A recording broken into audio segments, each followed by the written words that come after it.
So once again, thank you all for being here. I know a lot of you traveled a long way to be here. I hope you'll find this topic really of great interest and enlightenment. My presentation today is entitled Fake-Ass Christians. And I think this is a really pertinent topic because I think there's a lot of false religionists who claim morality in today's world and don't really have a lick of it and aren't doing anything to really alleviate the causal factors of human suffering, and they're not doing anything to really turn the tide of tyranny that has been going on and increasingly growing worse in our world. I want to expose that here today. As I often say when I begin my presentations, there's nothing new under the sun. You won't really be seeing or hearing anything truly, quote, new here today. A lot of people complain about this. They'll hear my presentations and say, oh, he's not saying anything new. This is spiritual information that's been out there for millennia. Yeah, exactly. The problem is getting it integrated into the human mind and behavior. As the old saying goes, there's nothing new under the sun. This old adage means that the truth is objective and eternal. It's always been here. It's always going to be here. Our job is to see it. And all I can do is present it with my personalized aesthetic applied and in my own presentation style. My catchphrase for my entire speaking career has been and continues to be, get as offended as you like. Just by a show of hands, how many people have never heard me really deliver a full presentation or heard me speak? Anybody totally new to my information? Okay, about 3 or 4 people. That's not too bad. So my presentation style, in case you haven't noticed from the little preamble that we did this morning, can be kind of caustic. I'm not here to be liked or be friends with people. I'm here to tell people harsh truths and harsh realities that we're undergoing in the world. So my style has been described as intense and even combative. And that's fine. I have no problem with that. Some people may become offended or upset by things that they'll hear me say during this lecture or seminar. And that's fine. I tell people, get as offended as you like, because the truth isn't going away. It's what it is, regardless of how you feel about it. And truth is, by its nature, belligerent, especially to those who are under an illusion. Truth wages war with mind control and illusion. So for people to hear something that they're uncomfortable with, that means it's going to work. It's planting a seed. It's getting into the subconscious mind. You can't unhear something. I certainly don't present this information to be liked. As I said this morning, if I wanted to do that, I would tell people what they want to hear, and most people don't want to hear what I have to say. I don't present this to be popular. You're not going to make a lot of friends telling people what they don't want to hear. And I certainly don't do it to make money. I appreciate the donations that come in to help my efforts, but by no means will the meager amounts of money that do come in would allow any sort of an extravagant lifestyle. As I told people this morning, I live in a 1-bedroom apartment with another person. I do this because I recognize the moral imperative to do it. Because if this isn't done, then the world's going to degrade and decay into chaos and tyranny even faster than it already is. And that's why I encourage more people to take up the banner and actually put the truth out there in their own way by becoming a teacher of spiritual information once they have all their grammar in line. So I do this because in a world of deceit and deception that we're living in, it's a moral obligation to communicate this information with other people so you could help them to understand it. And maybe you could help them to stop inflicting self-inflicted suffering. Every person who wants to take away real value from this seminar should make a deliberate and conscious effort to do 2 things. The first is to set aside your perceptions of me as the presenter. I'm not the one who is important here. The information is what is important. Okay, so don't focus on my voice, the sound of my voice. If you think I have a Philadelphia or a South Philadelphia accent, okay, how I dress. Just got an email from somebody, okay, just as a quick side note. It says, I think your style of dress is horrible. You don't have any fashion sense. Like, yeah, that's where I'm going for it. So, and they don't want to listen to my information because I don't appeal to them fashion-wise. Yeah. Right. The information is what is important, folks, not me. I'm just a messenger. I'm just a carrier for the information. I am not the important one. The information is what is of critical importance. Be consciously aware of any impulses you may have to reject the information I present here today based on your initial emotional response to it. This is thinking with your emotions, and that's a logical fallacy. Thinking can't be done with the emotions. The emotions are there to help us feel the repercussions of our actions toward ourselves and others, not to come to the veracity of any given subject. You can't determine truthfulness based on how something makes you feel when you hear it. So do not fall victim to what I call emotional mind control by rejecting something and saying that isn't true just because you currently don't happen to like to hear it. So let me tell people a little bit about what this presentation is not going to be. Definitely not. This will not be a religious presentation that is an attempt to convert anyone to any particular kind of religious faith or belief. So if all the Christians out there think that, the big, swerve is going to come at the end where he says that he's a devout religionist and accepts Jesus Christ as his personal Savior, you're going to be sorely disappointed in this presentation. Okay? I'm not here to convert anybody or espouse my religious beliefs because I don't have any religious beliefs. I have spiritual understanding, which is entirely different from religious belief. This is not an attempt to demonize one modern Christian sect or denomination in favor of another. I'm not playing sides, taking sides. Some researcher recently said he's a Presbyterian. Where in the hell did anyone get the idea that I favor some denomination of Christianity? When I've been telling people since day one, religion's the whole problem with the entire world. As what I'm going to explain to you here today is Christianity was originally an esoteric philosophy that predates even the supposed historical time that Christ lived in. So this is not me getting up here and saying, oh, let me attack Catholicism in favor of Protestantism. That's not what this is. So if you're expecting that, you'll be disappointed as well. And thirdly, this is not a presentation of atheism that is attempting to dismiss any higher power than humankind. I think that's a dangerous ideology in and of itself, and I'll be discussing atheism as well. But I am not going to be doing any Bible thumping or cross-waving in this presentation. So fear not, that is not what this presentation is about. More on what this is not. People will often react to new information with prejudice based on a pre-existing belief system or a religion. And they will filter out what they don't want to hear. So I'm asking everyone, listen very carefully to what I say. Don't put words in my mouth. Don't get things twisted. Okay? Attempt to truly comprehend my words throughout the day. Genuine Christians should find no offense in anything that I say in this presentation, because this presentation is not an attack against genuine Christian behavior. I'll tell you what, folks, I got more drop-offs from my mailing list than ever before just promoting this presentation.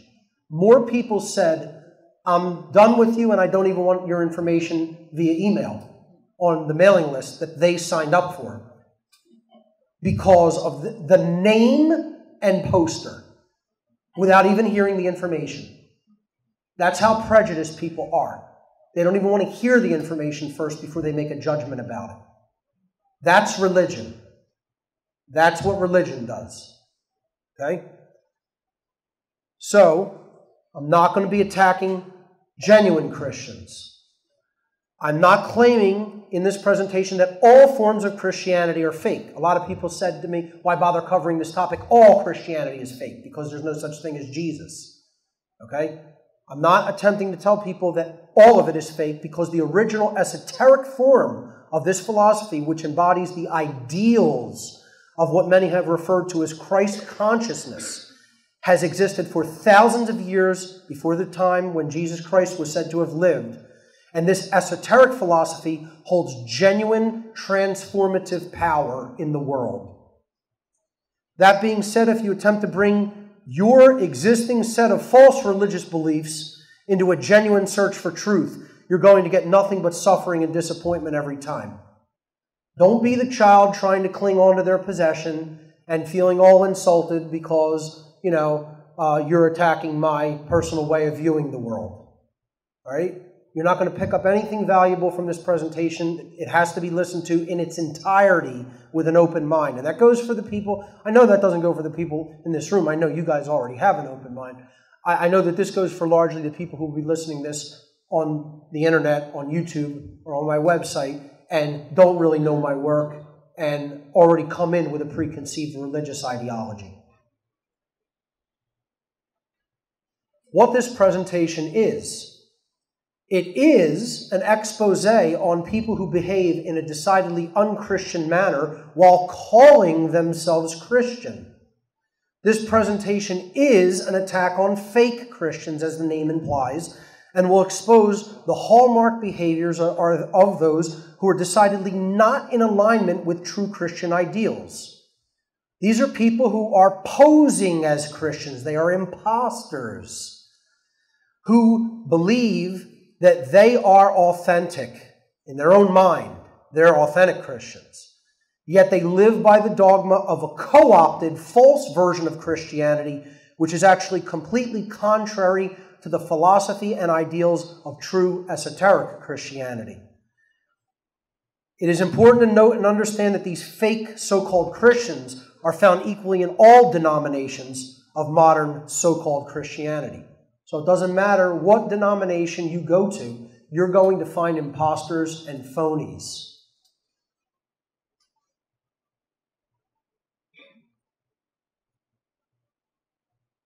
These fake Christians will be the ones who will take offense to what is said in this presentation. And these are the people that should be taking offense to it, because that's who I'm directing this presentation toward and against. I am exposing their hypocrisy. If you're not a true Christian in thought, emotion, and action, then yes, most likely you will be very offended by what I have to say here today. If you are a so-called Christian who is offended by what is revealed in this presentation, and by the time you finish hearing this information, my hope is that you'll receive and understand the knowledge that is necessary to align yourself with true and authentic ideals and behaviors of a being that embodies genuine Christ consciousness. Hopefully, I can get some of the fake Christians out there to understand what a real Christian is and start to turn their value system around. Maybe. We'll see.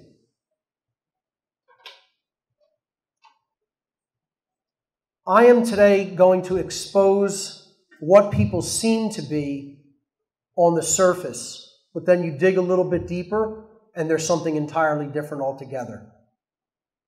They are posing as that thing in name only. And this could go for anything. This could go for any belief system. This can go for any type of an individual that is claiming to be one thing, but really they're a snake in the grass. Really, they wear a mask, and they are someone entirely different than who they claim to be. This goes really hand in hand with the fundamental foundation of all of my work as a presenter and a spiritual teacher, because I consider one of the main philosophical groundwork upon which I base all of my teaching is the distinction between the genuine world, or the natural world, and the artificial world, the world of simply constructural ideas that aren't genuine in nature and aren't inherent to nature. And this is part of the problem, is people believe in illusion. They believe in things that aren't true. They believe in fantasy. My work delineates reality and illusion. That's what I think is one of the most important things to helping people to break the spells that they are under, the mind control that they are under. The mind control is falseness. It's illusion. It doesn't hold any real weight, bearing, or morality in the real world. And that's why the world's going into total abject enslavement if we don't turn it around and recognize reality from fantasy, if we don't recognize truth from falsehood. Fundamental fabric of my work from day one. And this presentation will be a continuance of that theme.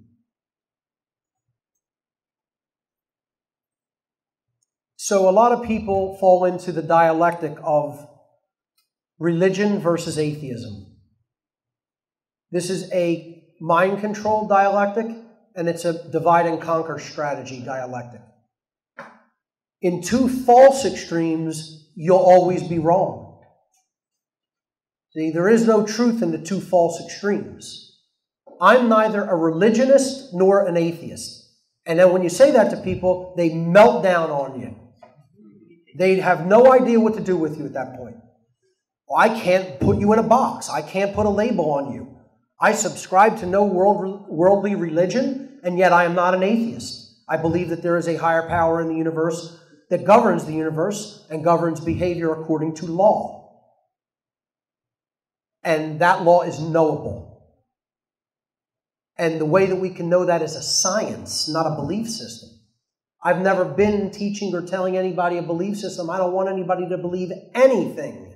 I think belief is the death of freedom. I think everybody should know, not believe anything. Knowledge comes through science, through true science. Now, I'm not a scientism guy either, who props, state-funded science up as my religion.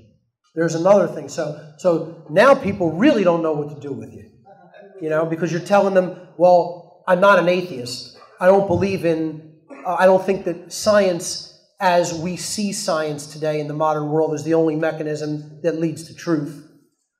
And I don't subscribe to any religion on the face of the earth. Well, now you really can't be put in a box. And that's ultimately what all these systems and dialectics are for. They're designed to put consciousness in a box. To say, you may consider anything in this box, but anything outside of this box is off limits for your consumption or consideration. And what that is a system of control. So I don't subscribe to the religious idea that spirit is prime and the physical world is evil or should be rejected or abstained from. Nor do I believe the atheistic perspective that matter is prime. And we're just going to get to that God particle and understand everything there is to know about creation.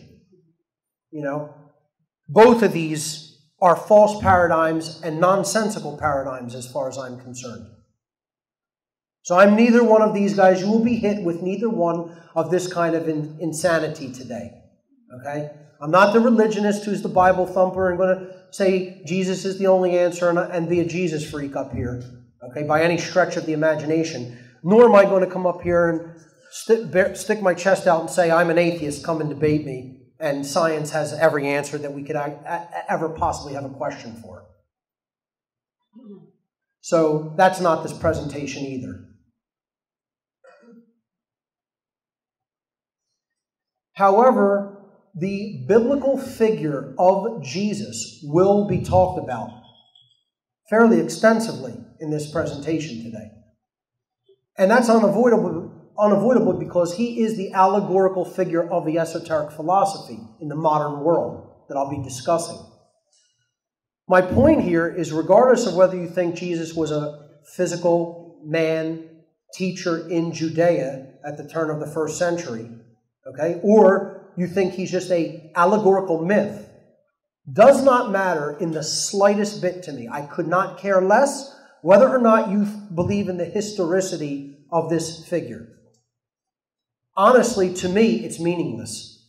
The philosophy and the behavior is what is important, not whether you accept him as a physical presence in the world or not. The teachings found in the words of Jesus regarding how to behave toward others are what is truly important, not his historical authenticity. People get too tied up in this, you know? And then it causes just infighting, and nobody's actually talking about the philosophy, which is what's important. They get hung up on the little details. And I consider this a little detail because ultimately it's the ideas that are transformative, not the man. Again, that's why I tell you, it doesn't matter whether you like me, care about me, want to know anything there is to know about me. I'm completely unconcerned whether you even know the name Mark Passio. All I want you to know is the information that I happen to understand because I believe that it can, I don't believe, I know that it is capable of transforming the world for the better if everybody takes it into themselves and then acts upon it. And I think that's the same for this individual, or even if it's an allegorical figure. The teachings are what is important. That's what holds the transformative power. To understand the esoteric teachings is what we have to get out of studying this information. Not getting hung up on, well, what year was he born? What was his birthday? What color robes did he wear? What city did he actually teach in? None of these are the important things. The concepts about behavior and how we should align our behavior to true morality is what is of utmost critical importance, especially in the times we live in. The core essence of true Christianity is in living like Christ in the biblical New Testament stories. Living according to a true morality. It's not about following the dictates and the laws of the church. It's not about whether you eat meat on Fridays of Lent. Okay? It's not about whether you go to church every Sunday faithfully. It's about how you treat others. And Christians have often lost sight of this. Fake Christians have lost sight of this concept. I'd say a good chunk of them have lost sight of that. And they get all hung up in the dogma. They get hung up in the dogma, and they get hung up, as I'll talk about later, in the false morality, the arbitrary and personal likes and dislikes that they will then call morality instead of what real morality is. So it's all about the behavior, folks. It's not about intent. It's not about dogma. Okay? It's about what kind of behaviors can actually lead to a better world based in freedom. But religion exists. And the people who co-opted this in its early goings said, well, instead of living like Christ, what's that really going to do for us as far as the worldly matters of the world go, because these people are often psychopathic and want power and wealth. So they said, instead of really teaching people to live like Christ, let's start a religion. What better way to control people? What better way to gather the wealth of the world to our hands? Again, with how gullible most people are and how non-logically their mind works. Friends of mine joke around with me all the time. They're like, Mark, you could start a new religion. I'm like, I'd rather destroy it all. I'm not interested in starting a religion. I want to wipe it all out. They're like, you could start a cult and be a cult member and get followers and have make millions of dollars, have people practically worshiping you. I'm like, yeah, that would accomplish a whole lot. Especially for, my actual, eternal soul, too. That'd be great karma, Not interested in any of those things. As I said earlier today, I don't even want, sycophantic followers. It creeps me out badly. I want equals. I want to be around equals, not people looking up to me and thinking I'm some great thing. Okay?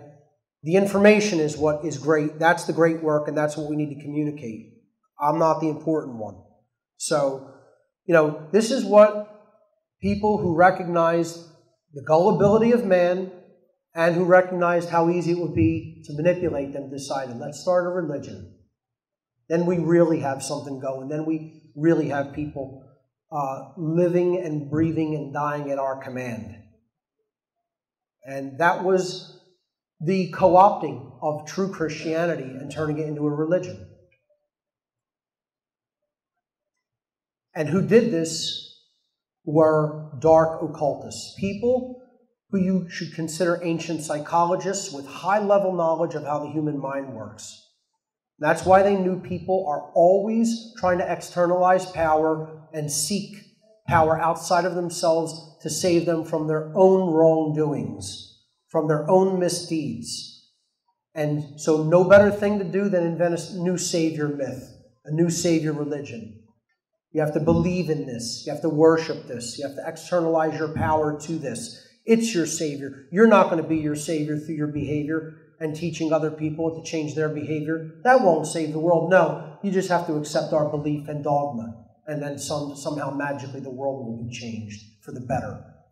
No, what will happen is you will have more mindless followers who can become easily misled and persuaded into doing all kinds of evil, as we will see. And these dark occultists concealed the genuine teachings from the people. That is why the true form of Christianity that I'm going to explain here today is occultism. It is hidden knowledge that the dark occult controllers took away from the people, concealed it, twisted it and co-opted it into something it was never intended to be, and hid the genuine philosophical teachings from people so that they could never actually integrate that knowledge into themselves, transform their behavior with it, and ultimately transform the world with it. They recognized the true, genuine power of the original esoteric school of thought that I'm referring to in this presentation as Christianity, which we will talk about. People have been sold a fake bill of goods. And because they don't have the discernment capabilities to distinguish between the fake and the genuine, they are the blind being led by the blind. And where will that take you? That's going to take you into chaos, suffering, and ultimately oblivion. That's where it will take you. That's where it is taking us. I ask people, what has organized religion really done to help the world? Is the world in some kind of a great place for all the thousands of years it has existed? We're descending into tyranny radically. More and more people are under mind control. More and more people are completely ignorant. What's religion done in all of its history to alleviate that ignorance and suffering? Squat is what it has amounted to. Nothing. All it's doing is giving people false hope and a false version of reality to believe in their ignorance. And all that's going to do is create more illusion that leads to more suffering. Well, what we need to be doing is discerning reality for ourselves and understanding the causal factors of what got us into this condition in the first place. Only by making that diagnosis of causal factors are we ever going to change the current human condition. Why did true Christianity have to be co-opted? Had to be co-opted. They could not allow this. The controllers of the world and the ruling class of the world could not allow this esoteric philosophy to breed. They had to rein it in. Authentic Christian teachings were subverted as they were handed down through the centuries. This presentation will examine the many ways modern Christians have strayed dramatically from the original esoteric Christian knowledge and practices. It's imperative that this topic be brought into the light for open discussion if humankind is to direct itself back upon a moral path. The mind controllers and social engineers of the world needed to co-opt these teachings and pervert them, because those who knew this information would not ever be easily controlled or brought to the bidding of the ruling class. If you understand the esoteric variant of Christianity, you are not going to be controlled externally by a manipulator or a manipulator class of people. You are going to understand your individual sovereignty under the Creator, and that is going to lead to a being that is non-manipulatable and uncontrollable.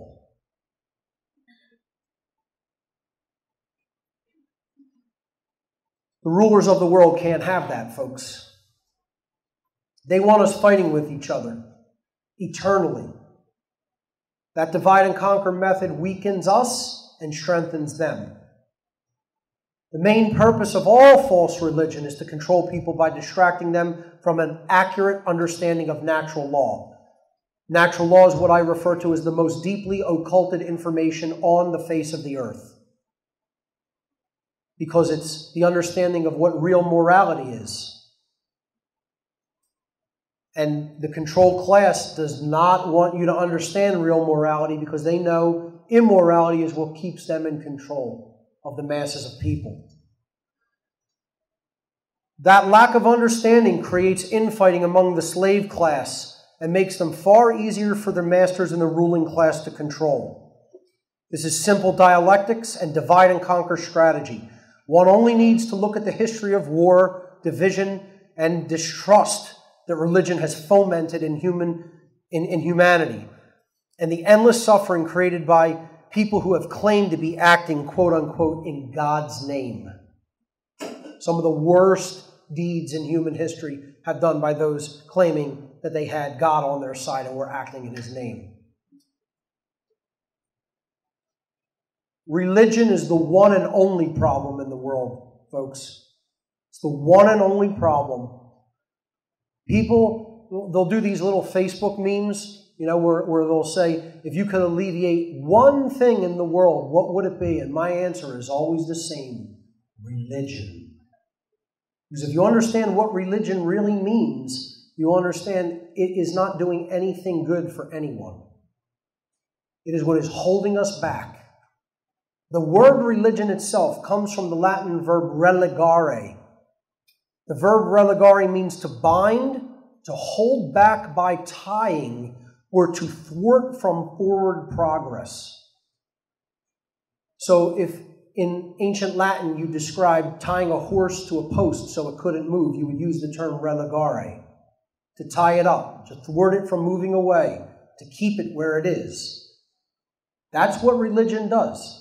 Now there's an alternate definition of religion, which means to tie back to or to reunite with something. And I would suggest that's what true religion is, meaning there's only really one thing that is true religion, and that's truth. We need to reunite with truth. We need to reunite with true morality. That's how I would use the term in the positive sense. But in general, religion is the hidden hand behind all world domination and control. Not money and not even government is ultimately at the top of the food chain and what is really directing the dark occult agenda. People will often think, oh, it's people in the government, it's the shadow government, it's the deep state. And then other people go, no, it's the bankers, it's the international bankers, the World Bank, etc. No, folks, it's religion. Religion is at the highest end, the highest, at the peak of the pyramid of control.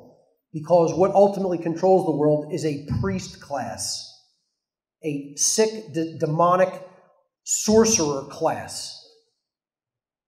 And believe me, they have a religion. And they're giving it indirectly to people. Make no mistake about it, religion is the force that runs this world. It's the entire problem with this world, specifically the false religions of authority, government, and money. Not just the cultural religions do we define as religion? Do I define as religion? You ask people, what's government? And 99% of people or more will not tell you government is a religion. But it in fact is a religion because it's something that thwarts our forward progress in consciousness. Money is a religion because it also holds back our progress in spiritual understanding and consciousness.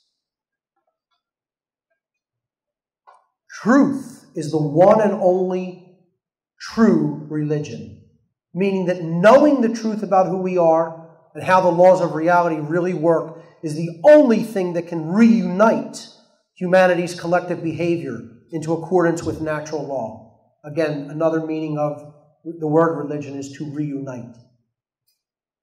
To seek and understand the truth about what's happening within and around us is an essential and fundamental aspect of true Christianity. True Christians understand human consciousness. They don't shy away from the word consciousness. Fake Christians do that. A lot of fake Christians hear the term Christ consciousness and they're, oh, it's New Age stuff. Trust me, I'm as far away from New Age religion as you can possibly get. I've done whole seminars called New Age bullshit. So I'm not up here trying to propose the New Age religion to people. I'm trying to talk about what real spirituality and consciousness is all about. The true science of natural law lies at the heart of true Christianity. I mean, that is the essence of this presentation. The allegorical figure or historical man of Jesus Christ was trying to teach people natural law.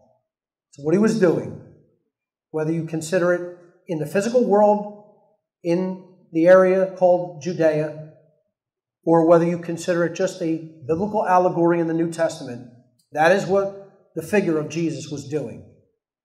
Natural law is the true nature and teaching of esoteric Christianity, as it is the true nature and teaching of all religions, world religions, cultural religions. The deep core essence of the genuine article was always about natural law. And then it got distorted and twisted because the controllers know, if the people know natural law, game over for us. You know, they know this definitively. They know they have to try to dissuade us from looking into this. Natural law is a set of universal, inherent, objective, non-man-made, eternal, and immutable conditions which govern the consequences of behaviors of beings with the capacity for understanding the difference between harmful and non-harmful behavior. Now that's a mouthful. I'll say it one more time. Natural law is a set of universal. Everywhere in the universe, you cannot go anywhere in the universe to escape natural law. No matter where you go, it exists. Inherent, meaning it's built into creation. You cannot separate it from creation itself. Objective, that means it has nothing to do with your subjective opinion. Doesn't matter whether you like it, dislike it, understand it, don't understand it, doesn't matter. It's like any other physical law. It exists objectively. It's non-man-made. Human beings did not put this law into effect. The higher power in creation did. It's eternal. Doesn't matter what time period you're living in. It has always been, it is now, and it will always be. And it's immutable. And this means it's completely unchangeable. Nothing that you do can ever change it. It will exist regardless of what you do. Regardless of whether you try to break it, regardless of whether you just flaunt your behavior in the face of it, regardless of whether you refuse to accept or understand it, it will exist and continue to exist. And you cannot change it. You cannot do anything to break this law ultimately. It governs the consequences of behavior. This is what this law does. It isn't the behavior itself. It brings us the consequences of the behaviors that we choose. And it applies to beings who have the capacity to understand the difference between right behavior and wrong behavior. Natural law is not a law. The moral laws of creation apply to higher level intelligence in creation. It doesn't apply to amoebas or shellfish or even beasts of the field like lions and gazelles, etc. That's what people will call, the natural world. There are natural creatures in the world, but that is not natural law. We're not talking about Darwinism. We're not talking about just the physical beings in the world. We're talking about moral law. Moral law is what natural law is. And moral law does not apply to beings that don't have the developmental capacity in consciousness, brain chemistry, their entire neurological network makeup does not grant them the capacity like our brain systems do to comprehend what morality is and what the difference between right and wrong are. That's why natural law applies to us and not animals, because we are not just animals. We are human animals. We are human beings, and we have animal component to us, a mammalian component. However, we are much more than the animal side because of the complexity of the human brain and thought processes and the level of free will and spirit that the human being is gifted with. So we have the ability to discern, whereas a dog does not. That's why we are gifted with a higher level of free will than the animal kingdom. So natural law applies to us. It does not apply to the general animal kingdom that is non-human. This philosophy predates Christianity by thousands of years and can be traced back to ancient solar hero myths, which represented alignment with natural law. Knowledge, the sun. We'll get to that symbolism later. The Christ figure of the New Testament scripture is an extension and or representation of this sun hero tradition, who embodies the fullness of natural law itself. That's what this allegorical figure is ultimately all about. He is the embodiment of living a life in accordance with natural law. That's a good role model to have. Natural law, just to be very clear about this, I want to actually just show it on a slide for people who may be new to it or watching on YouTube. So there's no misconstruing it. Natural law is also known as moral law, cosmic law, universal law, consequentialism or consequential law, meaning it gives us the consequences of our behavior. Karmic law, or just karma, plain and simple, or God's law. And I know a lot of people have a problem with the word God. Couldn't give a shit. Couldn't care less whether you have a problem with the word God. Get over yourself. Okay? That's all I have to say about that. So for the atheists/statheists out there, I'm not interested in whether you have a problem with my usage of the word God. I see God as the universal underlying creative intelligence and creative force in the universe that put all the laws into the universe in effect, both physical and spiritual. And I'm going to use that term because that's what, to me, God is. So this is God's law that we're talking about, not man's law. Natural law is, and let me just really emphasize this with the power of my voice, natural law is definitely not and has nothing to do with Darwinism. Okay? Please understand this. I am not up here preaching Darwin's ridiculous theories of one species becoming another. All right? I'm talking about morality and moral law. Okay? Darwin's theories regarding the supposed, quote, natural order. This is why the word natural is so bastardized in the modern world. You say the word natural and people, oh, boom, immediately have to equate it to Darwinism. As if he has what? A monopoly on the word natural. The natural order, because that's what they think I'm saying. They think the natural law means the natural order of Darwin, and it does not. First of all, there's nothing natural in that, and there's nothing orderly in it. It's actually artificially imposed chaos. Because what it's all really ultimately about is racism and it's about becoming psychopathic enough to just be the most vicious of creatures to rule others. That's what real Darwinism is really telling people to live by and be about. Okay? It's telling people they're no different than the animals of the field. Natural law is certainly not the survival of the fittest. Okay? We're not talking about the survival of the fittest, the most ruthless. Natural law is about doing the right thing and receiving orderly consequences and freedom as a result, versus doing the wrong thing and receiving chaotic consequences and slavery as the result. That's what natural law is. So for first-timers and people listening on the internet, understand this. This is the title card of the 9-hour-long seminar I gave on natural law several years back. It is the most critical work that I have ever put out. People cannot understand what I am ultimately talking about without watching this presentation in its entirety. Most so-called Christians desperately need to watch this presentation in its entirety. Maybe you'll go from being a fake-ass Christian to a genuine Christian when you're done watching it. One of the underlying things to understand about genuine Christianity is what the figure of Jesus really represents. What you're reading about in the Bible is a being who is teaching people how to live an anarchist lifestyle.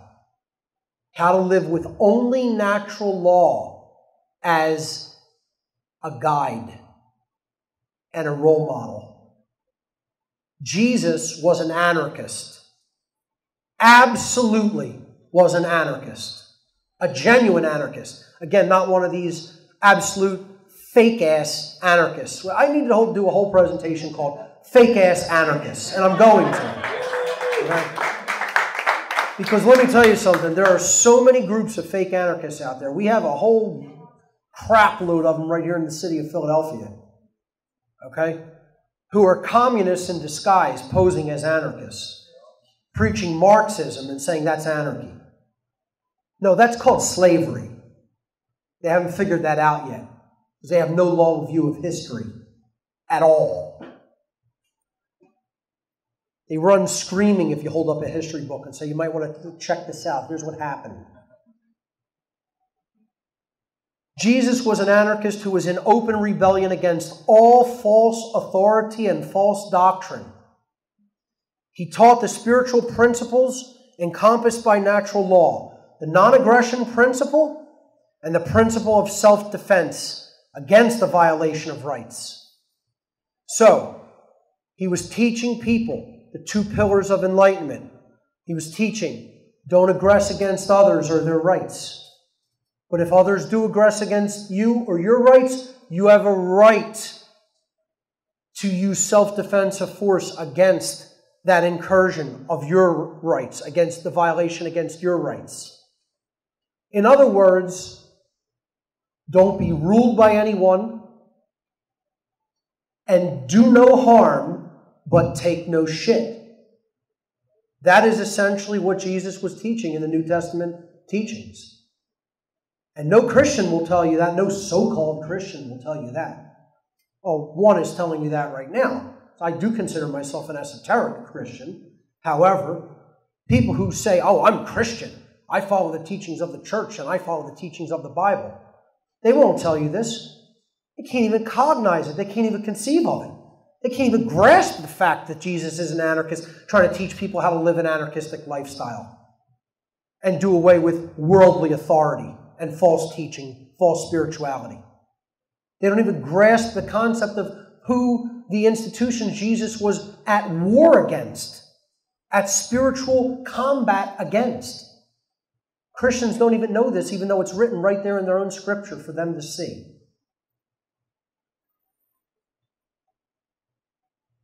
Jesus taught that every human being is born a sovereign being with self-ownership, freedom, and free will. And these virtues are not bestowed upon them by man, but instead are their birthright given by the God of creation. And they're not negotiable. Our rights, our birthright of our rights, our freedom, and our sovereignty are not negotiable because they are the birthright of the Creator of the universe, that the Creator of the universe endowed to us as a result of us simply existing in the universe. They are our birthrights. To be like Christ begins with the possession and exercise of conscience, of true conscience. What this means is possessing the objective knowledge of which behaviors are rights because they don't cause harm to others, which behaviors are wrongs because they do cause harm to others. And then after such knowledge has been integrated into one's being, willfully and in every moment of one's life, making the free will decisions to choose right action over wrong action, using that knowledge, conscience, as a guide. This is the basic moral teachings of Jesus as outlined in the New Testament. And Christians can't even really express that in words. So-called Christians. This basic Christ-like behavior in the world requires and involves zero belief. No belief is required, folks. The real aspect of esoteric Christianity is not a religion. It is a way of being and acting in the world that anyone can align their behavior to, which has absolutely nothing to do with believing things that aren't true, accepting religious dogma, accepting any worldly authority like a church or a state. No belief systems or illusions are required. It's an understanding of law that is in place in the universe and how to align our behavior to that law so that you don't cause harm to yourself and others. That's all it is. See, it's like understanding that the force that we refer to as gravity is in effect. Right? This is why you wouldn't go up on top of a tall building and walk over the edge unless you're a stupid idiot who wants to die. And that's what people who don't want to understand natural law are. They're stupid idiots who want to die and be enslaved before they die. That's really what they are. Okay? They refuse to accept something as simple and fundamental as a force that if they flagrantly attempt to violate it is going to kill them. And natural law is not going to kill them. The consequences that they receive as a result of trying to break natural law is ultimately going to get them.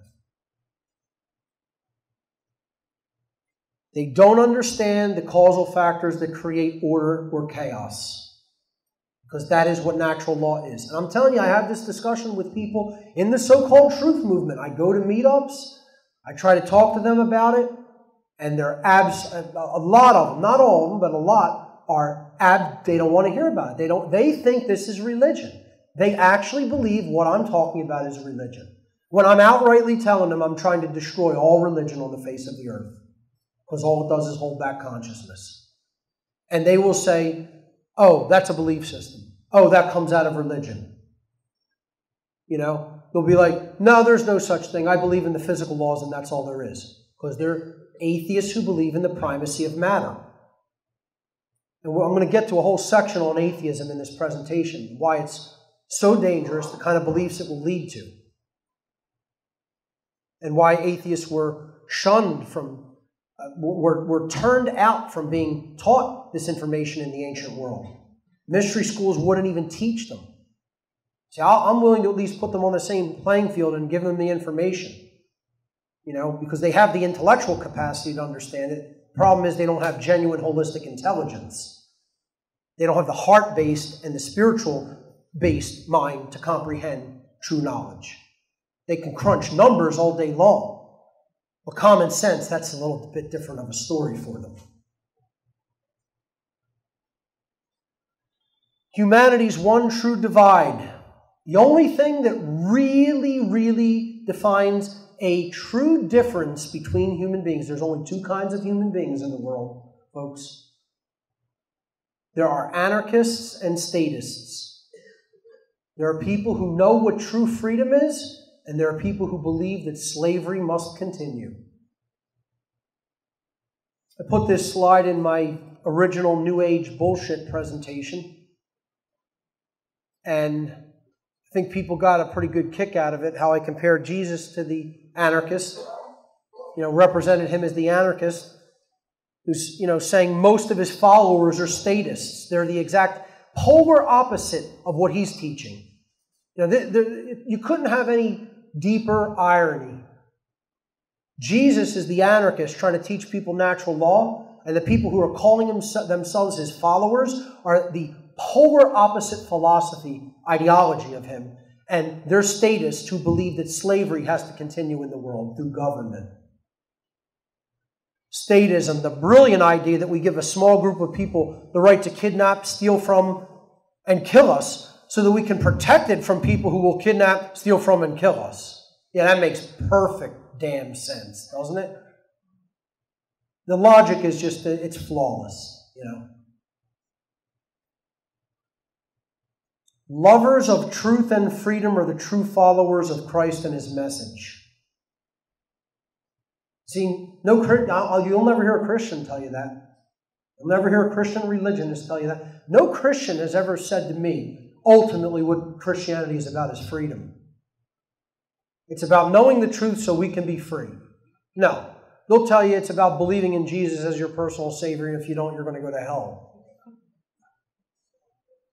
Freedom isn't even a word in their lexicon. You'll very rarely even hearing freedom versus tyranny discussed in any religious institution or organization. They just stay completely away from the damn word itself. They won't even use the word freedom. Certainly won't tell you what's really involved to acquire it, because half of them are too ignorant to know that. They don't even know that themselves. The people who are destroying Christ consciousness, destroying Christ and his message, are statists. Because they're putting Satan's kingdom into effect. They're putting the kingdom of the adversary into effect, the dark New World Order. They're putting a system of violence, coercion, and slavery into effect in the world. And people like that would dare to call themselves after the name of Christ. Even the conceptual name. I don't care, like I said, I could care less whether you think it's a genuine figure. Even to call yourself after the concept of Christ is practically a sacrilege because of what the concept represents.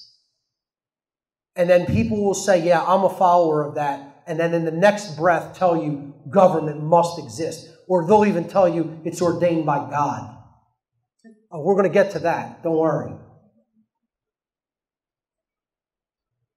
Imposter Christians. Intention is meaningless. Behavior is everything. You forget what people tell you. Oh, I intended that. This is what I really want. This is what I really mean. And then they go and do something entirely different. Their behaviors betray them. Imposter Christians believe that their behavior embodies the teachings of Jesus as put forward in the New Testament. Key word there, believe.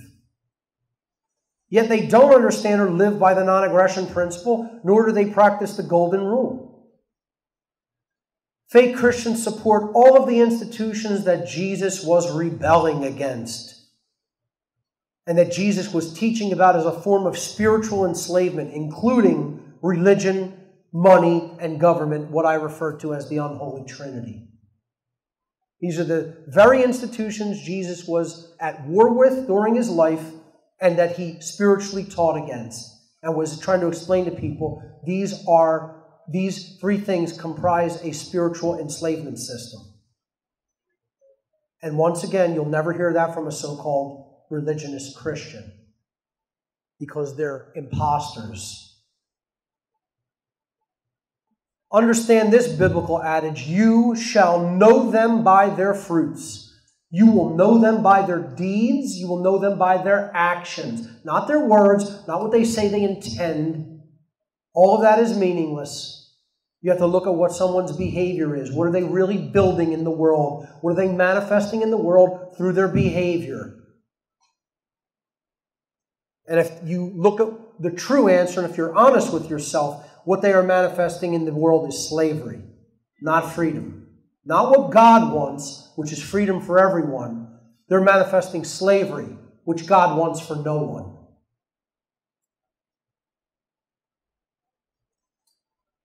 Authentic Christian knowledge and behavior.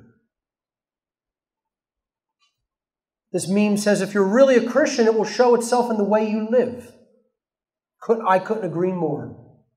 We will know them by their fruits, by their deeds. An authentic Christian exercises conscience and lives by the non-aggression principle and the self-defense principle, and does not condone or support any institutions which perpetuate any form of slavery.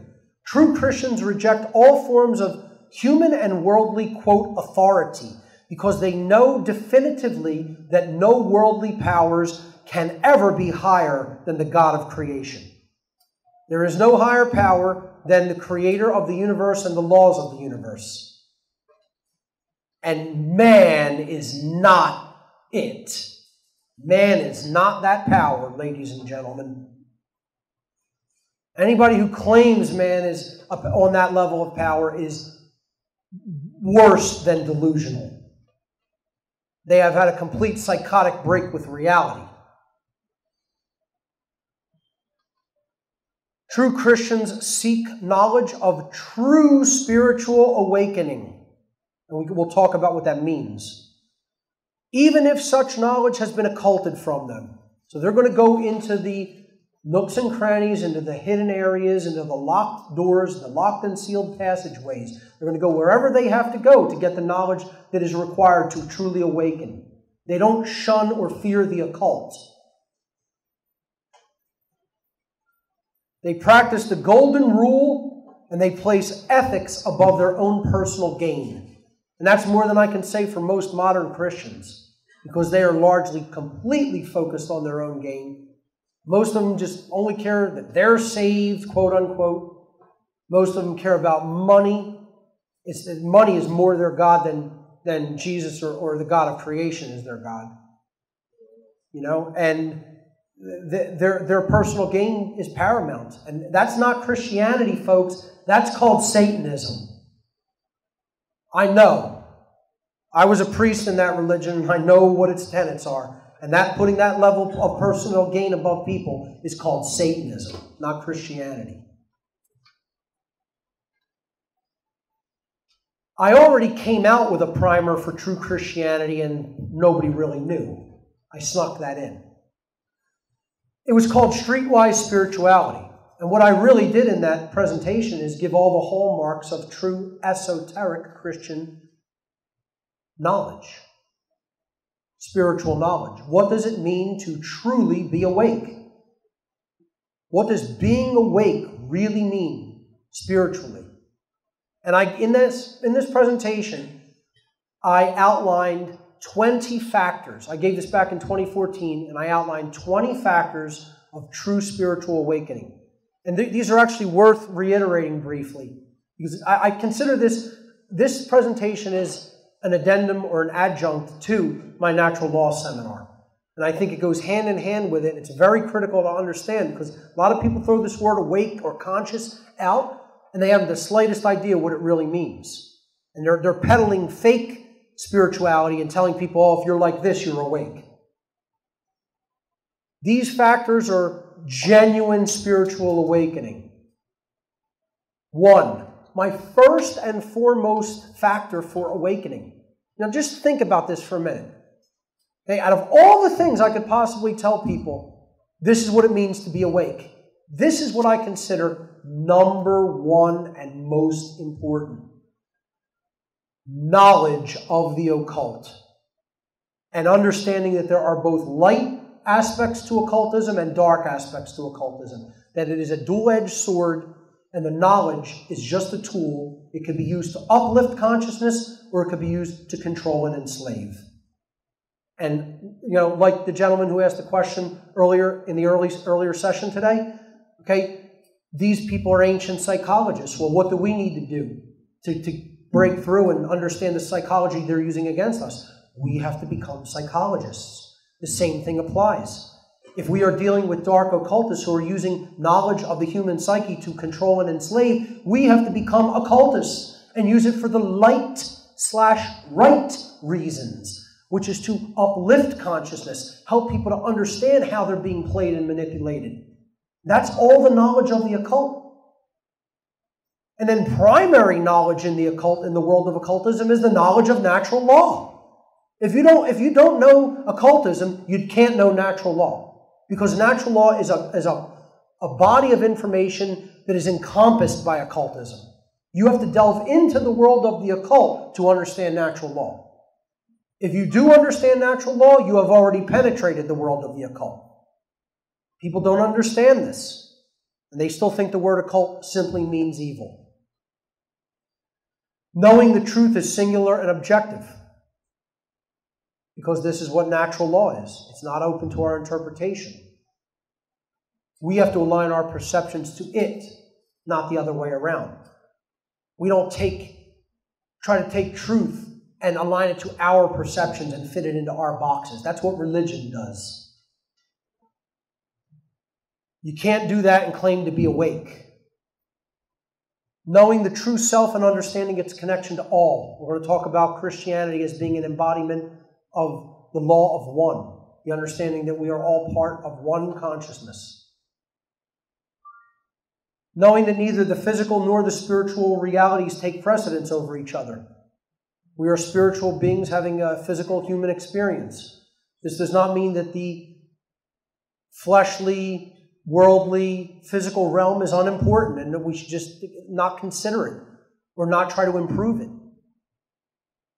We shouldn't put the spiritual realm on a pedestal above the physical world. This is the spiritual world. You're in the spiritual world now. This is the playground. This is the playing ground to have the experience of spirit, the physical domain.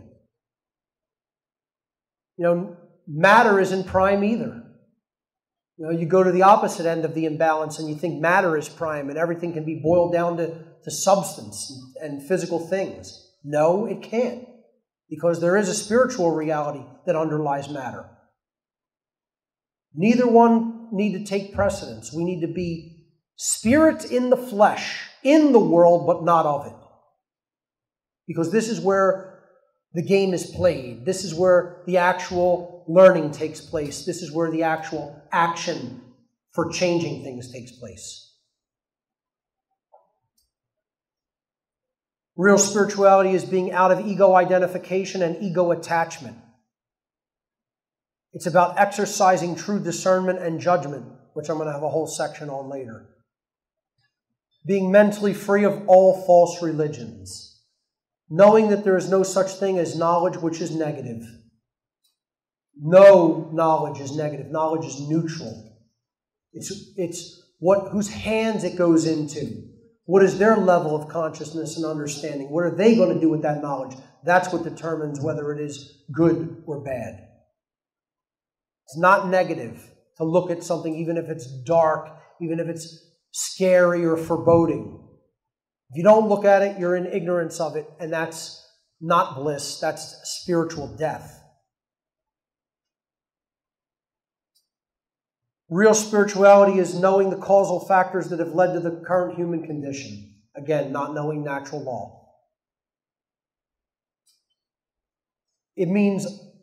Real spirituality means understanding and living in harmony with natural law. Knowing what conscience is, the difference between right and wrong behavior, and then exercising conscience of our own free will, for ourselves, choosing right action over wrong action. Knowing and living both pillars of enlightenment, the non-aggression principle and the self-defense principle. Knowing that all authority is an illegitimate illusion and that all government is slavery. That's one of the factors of being spiritually awake. How many Christians can say that? Recognizing the critical importance of free will and personal responsibility. Knowing that enlightenment is not about pursuing bliss in a world filled with suffering. You know, it's not about just saying, oh, I'm okay, so I'm going to go and have a good time. Who cares who else is suffering? That's a complete contradiction against the law of one.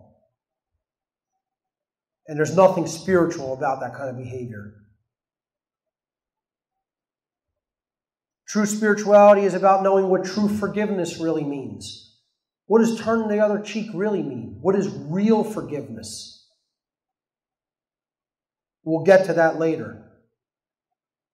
It's about knowing the difference between what cannot be changed and what should be changed. Because there are things that cannot be changed, like natural law, and there are things that should be changed, like the current human condition of slavery. It's about caring enough to take real-world action to create real-world change. This is about doing, not just about knowing. Doing has to follow the knowing. That's why I say what I'm trying to do is activate people. The knowledge comes first. Then you have to actually use it. You have to employ it. You have to put it out there in a practical application. That's what wisdom is. Wisdom is what you do with what you know. It's not the knowledge itself. True spirituality is about knowing that enlightenment is about influencing others to improve themselves. Again, another researcher recently vehemently attacked, well, not necessarily me, but really all researchers who are trying to quote-unquote wake people up and do the great work. The great work is about waking other souls up to truth. And this individual said, stop trying to wake people up. That's not your responsibility, and it's actually not your right. No, it's not my right to speak when others are in abject ignorance. I beg to differ. I also beg to differ that we shouldn't be teaching people the difference between right and wrong when they're clearly not in knowledge of it or don't care. Because, again, I'll say it again, their ignorance is our enslavement. They affect good people with their ignorance who don't want to be enslaved and who do want to lead a moral life. I have every right. This has nothing to do with religion, folks. I have every right to shove this down whoever's throat. I want to continuously talk about this too. And I will continue to do that till the day I die. Okay? And that is spirituality. People don't really have the right to refuse this information because this is about our interconnected freedom. People think people have an ignorant. I'm allowed to remain ignorant of how to bake a damn good blueberry pie, okay? Or a damn good New York cheesecake. I am allowed to remain ignorant of those things. I am not allowed to remain ignorant of what a right is. So then I can say, I'm going to go out and violate somebody else's rights, or I'm going to just look on and do nothing while other people's rights are violated endlessly. Or even condone the violation of their rights. No, none of those things are rights. People don't have the right to even think that way. Because that thinking is intricately interconnected with all of our freedom, because our freedom is not individual. Unfortunately, it's collective. Very unfortunately. You can go live on your own planet, you'd have your individual freedom. While you're living on here with billions of other souls, unfortunately, your freedom is tied to theirs. And that means their ignorance of true morality affects your freedom and the freedom of other beings who want to be free. So, the people out there who say don't try to wake people up spiritually, you don't know what the fuck you're talking about. And you're completely spiritually asleep.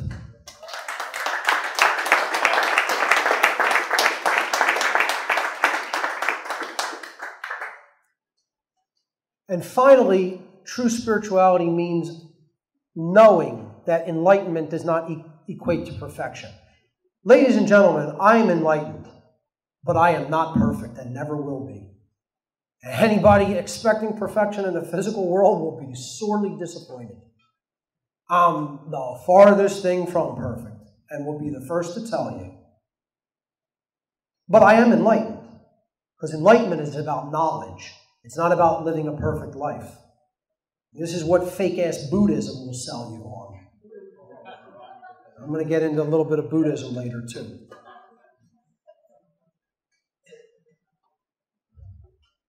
Understanding this divide in fake Christianity versus genuine really equates to understanding the difference between the exoteric and the esoteric. Let's define the words first. The word exoteric comes from the Greek exoterikos, meaning outer, external, or on the outside of. This is a body of knowledge that is intended for or likely to be understood by the general public. It is current or popular among the general public. It relates to the outside or external, so-called external world. We're skirting the periphery with the exoteric. We're not getting into anything deep or meaningful or truly of significance or true importance. You know, the exoteric is like, you know, go to church on Sunday, put money in the collection plate, you know, say 3 Hail Marys and 2 Our Fathers and go to sleep. That's the exoteric. The word esoteric means information that is intended for or likely to be understood by only a small number of people with specialized knowledge or interest. What is that specialized knowledge or interest? The occult. That's why esoteric and occult are often used interchangeably.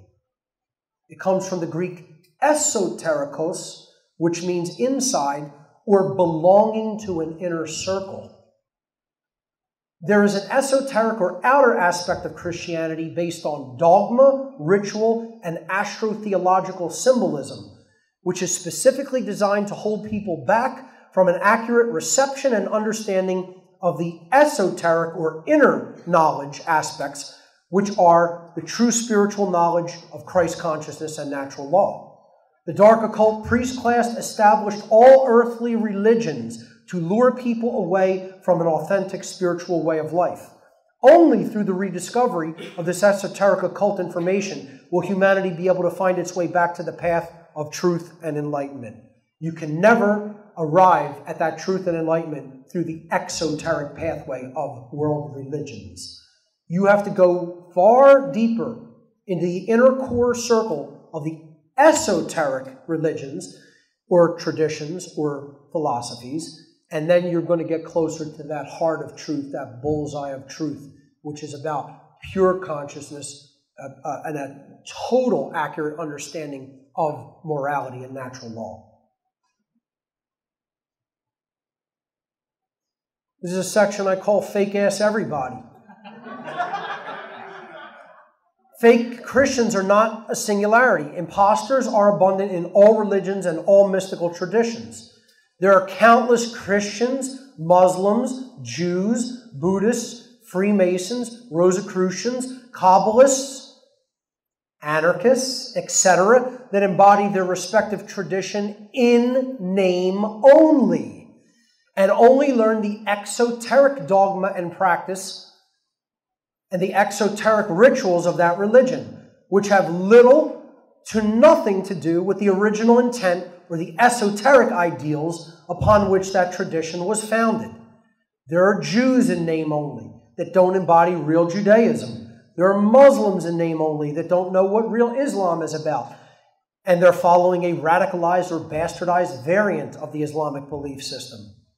There are Freemasons who join their lodges for networking and social benefits, but don't have the first clue regarding the esoteric philosophy or symbolism of true Freemasonry. I had a conversation with a Freemason several years ago, 32nd degree Freemason, told me I gave him more information about what Freemasonry is truly about in a 3-hour discussion with him than in the 10+ years that he did work in his Freemasonic Lodge system. And all the Masons he ever talked to. Because they were Masons in name only. They weren't Freemasons. They were dark Masons, or they were just ignoramus Masons. They just want to socialize, be part of a man's club, think they're in the know, think they arrived and hit the big time. They don't want to study what Freemasonry really is. They could care less about the allegorical tradition that encompasses morality and natural law, which is what Freemasonry really teaches. Genuine Freemasonry. Not the bullshit lodge variant that's so prevalent out there today. There are imposters in every exoteric belief system. Dark occultists infused these counterfeit belief systems into every major spiritual tradition to control people's thinking to such an extent that they never come to realize the truth of their sovereignty as individuals and their collective power to co-create reality in harmony with natural law. The original esoteric foundation of all of these traditions was an allegorical and symbolic teaching of natural law, as I did a whole seminar on called Demystifying the Occult, which you may now refer to as Demystifying the Occult Part 1. It was the first part of a 2-part series.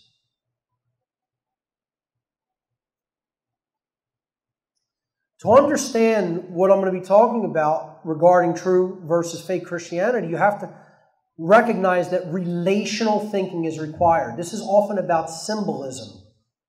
This is about allegory and symbolism, so you have to be able to think relationally.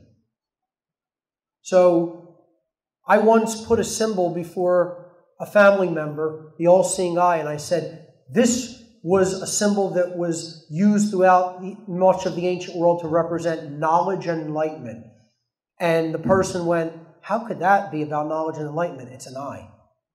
Could not grasp the fact that an eye in the triangle with light, radiating out from it was representative of an idea or a concept regarding knowledge. Couldn't grasp it. All they could see was the eye. Their mind literally could not grasp that concept that we are relating an eye to a conceptual idea. Couldn't grasp it. That's how deadened relational thinking is in some people. I'm telling you, this is what our work is, folks. I say, yeah, this is fundamental stuff, but there really are people who are dumbed down to such an extent that they have a hard time grasping even the most fundamental things. Relational thinking is required to link conceptual ideas and understand that words, definitions, and symbols can have varying meanings and are subject to context. Your internal mental definition of Christianity may currently be limited to a 3rd century Constantinian version of that tradition, meaning the church version. Those who get hung up on fixed meanings will have a lot of difficulty employing the kind of relational thinking required to understand the occult, including the esoteric variant of Christianity.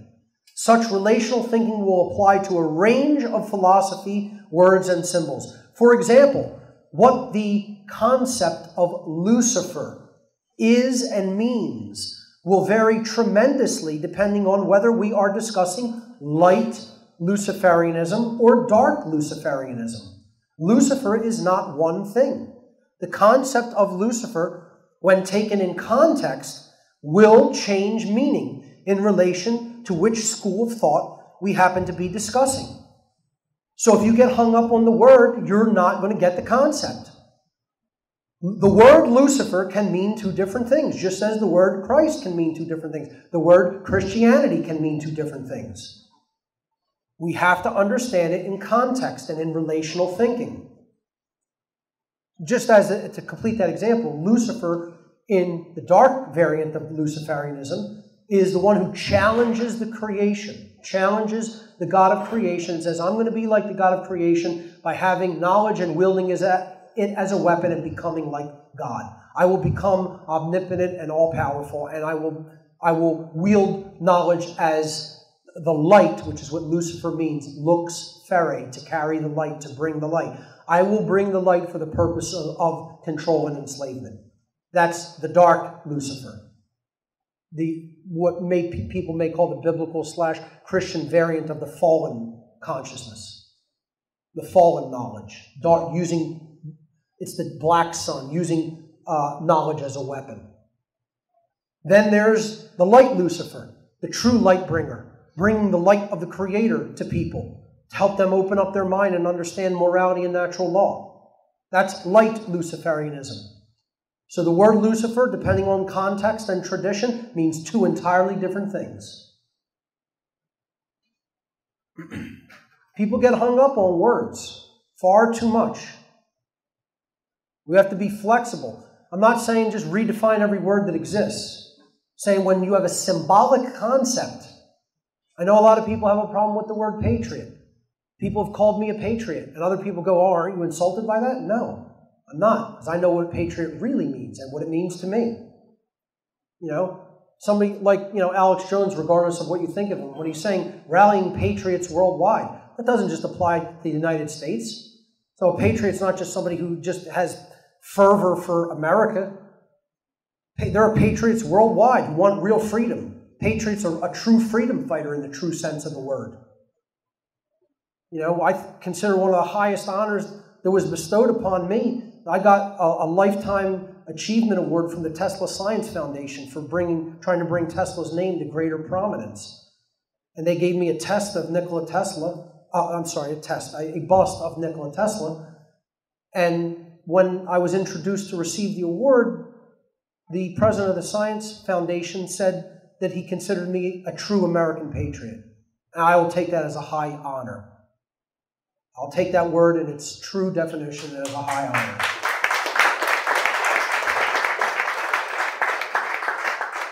So please don't get hung up on the words here, folks. Understand the concepts.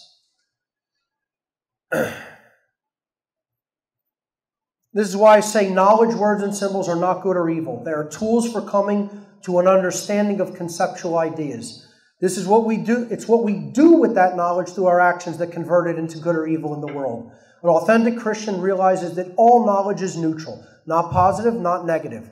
And even occult knowledge can be used for good. It had been hidden. Now we're going to take it out of hiding. We're going to de-occult it. And we're going to teach it to people to level the playing field. Now what was hidden from you, you can understand, and understand how they were manipulating as a result of understanding that knowledge.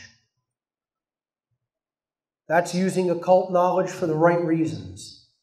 An authentic Christian uses relational thinking to study and understand the occult so that they may know natural law and align their behavior to true morality. You've got to put all the pieces of that great big puzzle in place, folks, to understand the big picture. The real Christ and the real Antichrist. I'm going to first explain this section from a numerological perspective. Numerology is a form of relational thinking that can be used to illustrate conceptual ideas. It is an occult relational thinking system. That's what numerology really is. Applying this relational thinking can allow the concept to open into a deeper understanding. Symbolism, allegory, and metaphor can also serve this purpose. A good example of this numerological relational thinking can be found in the New Testament book of Revelation, in the form of the verse, "Let he who has understanding calculate the number of the beast, for it is the number of man." It is a mistranslation to translate that as the number of a man. That's not the term in Hebrew. It is the number of man, meaning mankind, humankind, humanity. So what is the number of humanity? What do they mean by that? Let's explore what this actually means in context. In esoteric numerology, 3 numbers are often studied in relation to each other because of the concepts they have been selected to represent. Understanding this relationship can help to open up a conceptual understanding of such a biblical verse, and therefore to understand what is meant by the quote-unquote Antichrist. So to understand the number 666 in the book of Revelation, you have to understand it in relationship to two other numerological, traditional, conceptual numbers. You have to understand it in relationship to 777, 777, and in relationship to 888. In ancient numerological systems, the number 666 was chosen to represent humanity in a state of low consciousness. This represents the beast, or an antichrist mentality, the opposite of Christ consciousness. Pure egotism, pure physical identification, no spirituality, dwelling in pure selfishness, dwelling in ignorance, dwelling in apathy, dwelling in non-action and cowardice. That's the 666. You've failed in the three aspects of consciousness. And that's what these numbers represent. That's why they're all trinities. It's to represent the Trinity, the Holy Trinity inside of us, our thoughts, our emotions, and our actions. That's why they're all triple digits.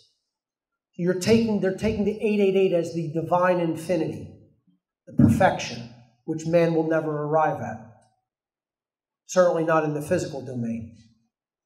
Okay? The 777 is the one that stands in between God and the beast. That's the man in as perfected of a state, or at least as developed spiritually of a state as he's going to get in the physical world. This is that Christ consciousness that we're talking about, being in the world but not of it. The 777 traditionally represented humanity embodying a higher level of consciousness, or Christ consciousness, being in the world but not of it. The word Christ is actually derived from the Greek Christos, meaning morally good, virtuous, or holy. This is why they put 777 on the jackpot machines, the slot machines in the casino. It's very interesting. I've done quite a bit in my life, actually. I'll give you a quick anecdote here. I actually used to work for a technology company in Princeton, New Jersey, big occult think tank center of the Eastern Seaboard, actually.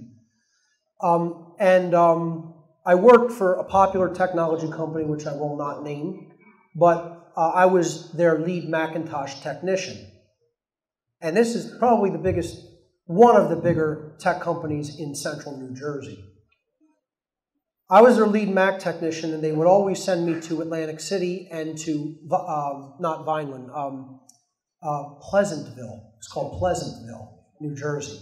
Okay? This is where there's a company that makes all of the Atlantic City slot machines. I won't mention the name of it, but they make almost all of the slot machines for Atlantic City casinos.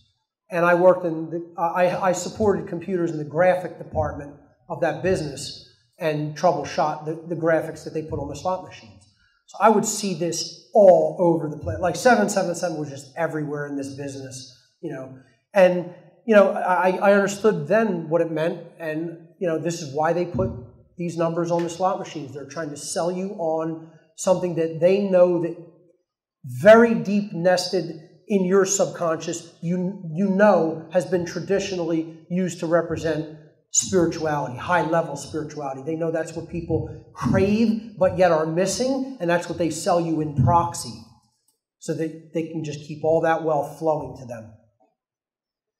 888 always represented in numerological traditions the threefold infinity, the creator, natural law, perfection in the absolute, which man is not and never will be. Humanity cannot be the 888, for there is no such thing as perfection in the flesh, but we can become the 777, the one who embodies natural law, a herald for natural law, who embodies Christ consciousness, who is morally good, virtuous, holy, if you will. meaning whole, not divided amongst themselves, not torn apart by the adversarial consciousness of the 666, the beast, the divider, the opposer, Satan in Hebrew. We can become the 777 when we work on ourselves and purify thought, emotion, and action. The three aspects of consciousness, the divine trinity within us. When humanity remains spiritually unconscious, they can be said in the numerological tradition to embody the number 666, representing failure in thought, emotion, and action, the three aspects of human consciousness.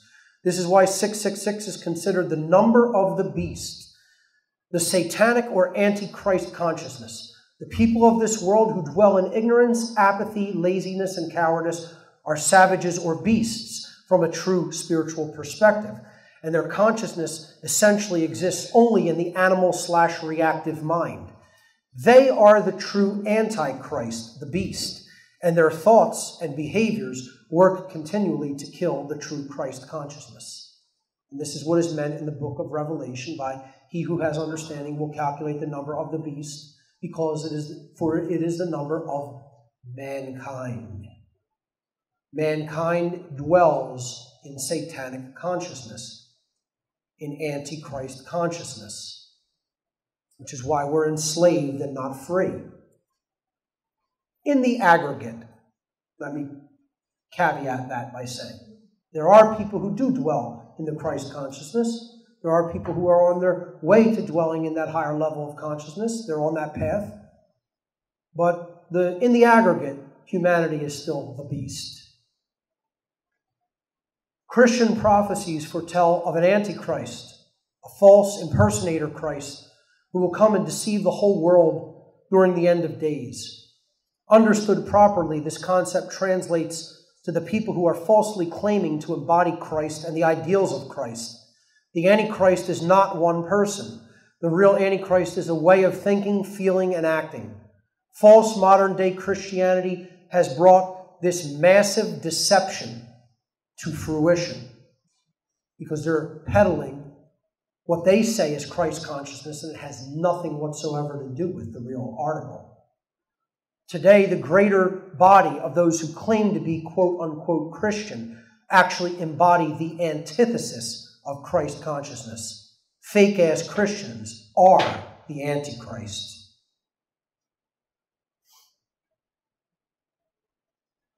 So let's look at who made this false religion, the false variant of Christianity. Again, it is what I refer to as the cult of the black sun. Those who have knowledge of how the universe really works and how the human psychology really works, but are wielding that as a weapon. Therefore, they have the sun, but they have the black sun.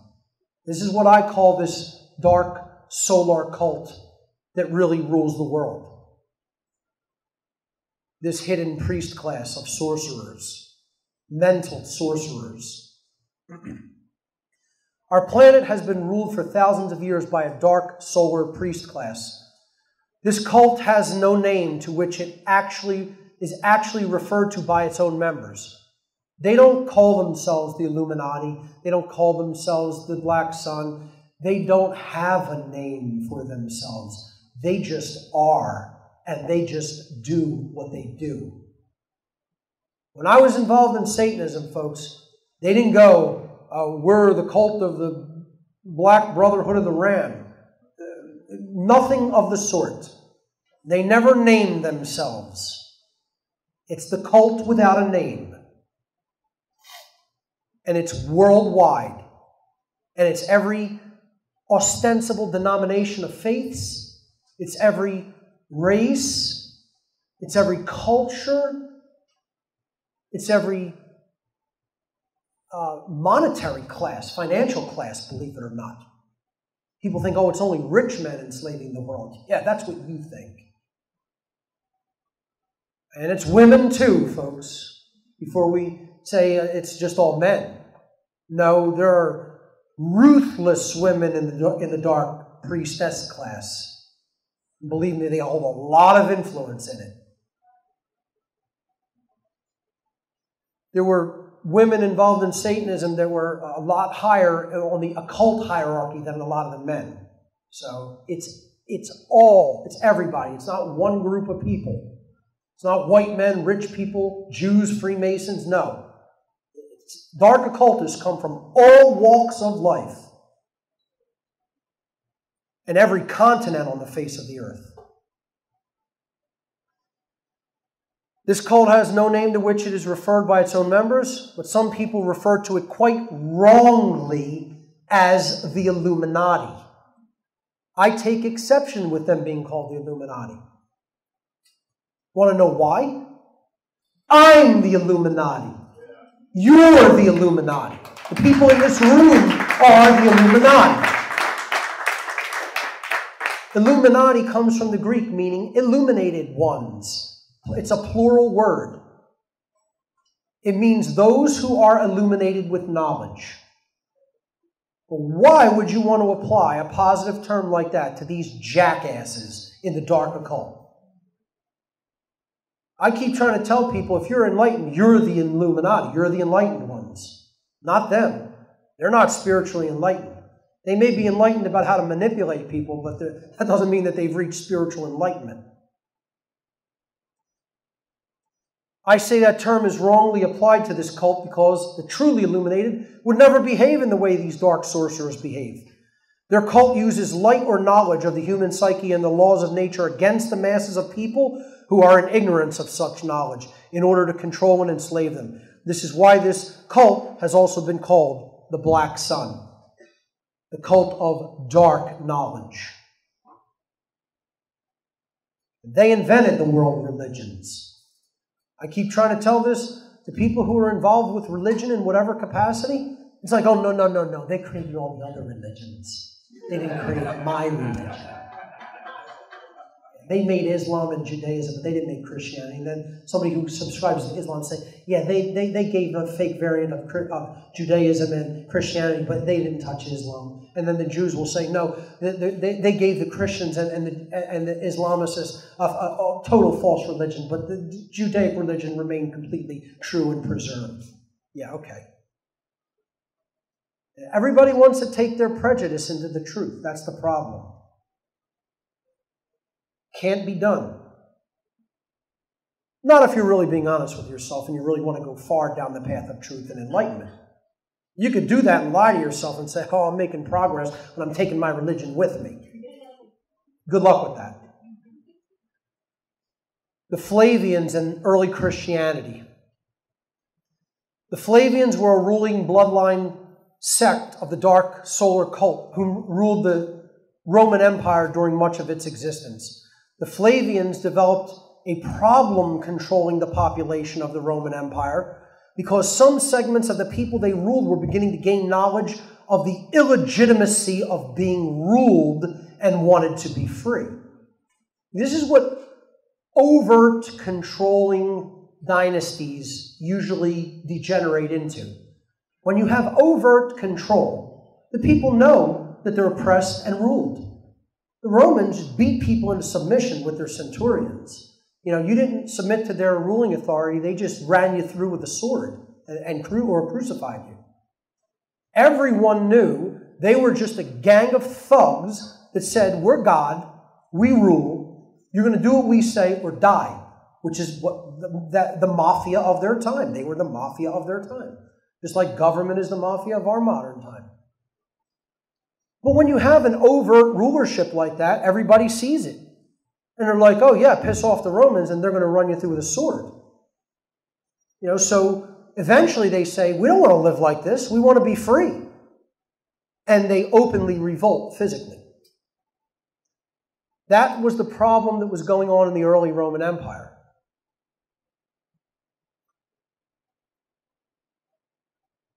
Because of certain philosophical knowledge that was spreading among the peasant or slave population. This period of time was known as the crisis of the 3rd century. Oh my God, it was a crisis. Freedom was breaking out. We can't have that. We got to go back to enslavement immediately. This is a crisis. This is what the ruling class, of course, called it. The crisis of the 3rd century. This, quote, crisis in human thought had developed in Egypt centuries before. This earlier awakening was driven by a resurgence of the Egyptian mystery traditions, really the Kemetian mystery traditions, much older than the Egyptian mystery traditions. Again, the word Egypt actually comes from Haigeptos, which means the place of the spirit of Ptah. That's what the word literally means. It was Memphis, the capital of Egypt. And the older word for all of Egypt was Kem, meaning the land of the black land for the effluvial soils of the Nile, which turned the soil black and made it fertile. So, the Kemetian mystery traditions, named after the land of Kem, were older than the newer Egyptian mysteries that the Greeks took into the Roman Empire when the Ptolemies and other later Egyptian kings were eventually absorbed into the Roman Empire.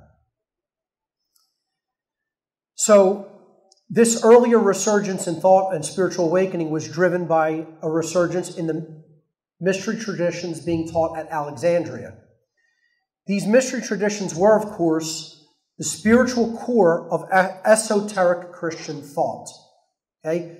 Again, part of where this was happening, this outbreak it was like a renaissance of that day, okay, was happening in Alexandria.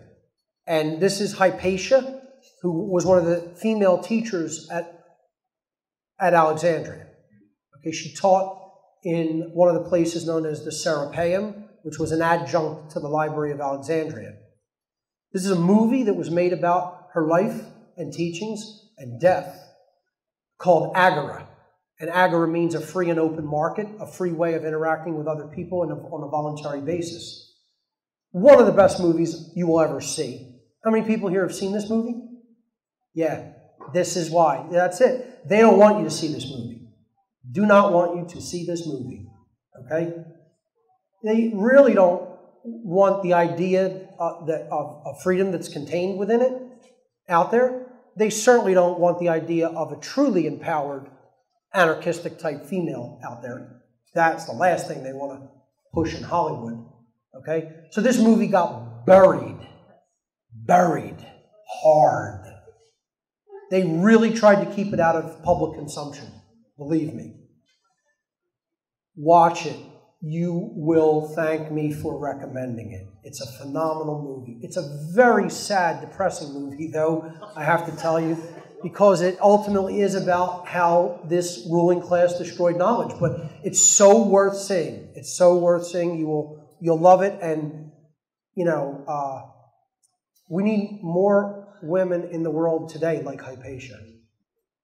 Anyway, the mystery traditions were, of course, the spiritual core of esoteric Christian thought in early Christianity. But such a mentality catching on with the masses of people, the peasant classes, certainly would not serve the psychopathic ruling class of the Roman Empire.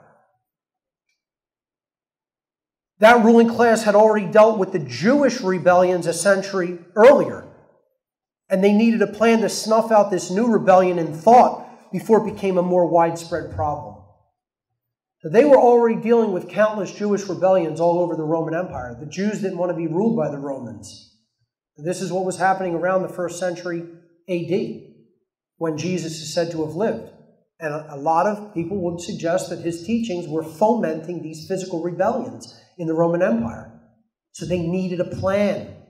They're like, my God, they're not buying into our old lies and deception and disinformation and propaganda anymore, and they're not really respecting even our forceful control. They're really trying to break their minds free. So this is a crisis, and we really need to do something about it. And boy, did they. The Flavians' own astrotheology-based religion was devoted to a solar deity called Sol Invictus, the unconquerable sun.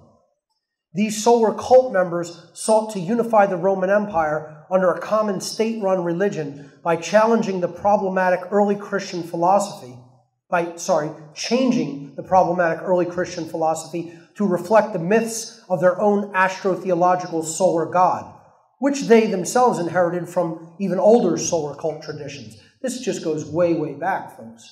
I mean, you can go back to Tammuz and or Nimrod of Babylon. You know, you can go to the Zoroastrian tradition. You could go to, as depicted here, Serapis of Egypt. You can go to Horus and Osiris, which were solar figures of Egypt. And there's countless solar myth hero figures throughout history. Because again, the sun represented light, knowledge, enlightenment, spirituality. And there were, hero saviors who, conquered the darkness within themselves and thus conquered the darkness of the night through the resurrecting sun. This is where this whole allegorical myth came from. At the bottom of this image here, you see Sol Invictus depicted on a Roman coin of this time period. The continuity of this solar deity mythos can be observed in the stories and characteristics of gods like Mithra, Zoroaster, Dionysus, Horus, Osiris, Serapis, and many, many, many others. It's a laundry list. There's probably hundreds of solar deities throughout the centuries. So let's look at the Piso family influence on this Roman changing of early esoteric Christianity into the exoteric Roman Church variant of Christianity. The hugely influential Piso family of the Calpurnian bloodline of Rome had already been at work on the Roman Empire's Christian problem. And here we're talking about the real Christians, the ones who really understood sovereignty and wanted to be free. And were employing the original allegoric and parable-style teachings of Jesus to teach people about real freedom.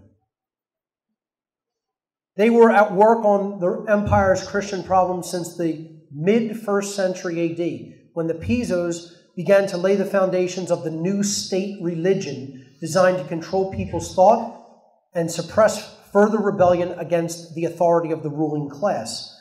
This religion was designed to instill in people the promise of a better afterlife, the fear of hell, and a masochistic philosophy of subjugation for the slave class.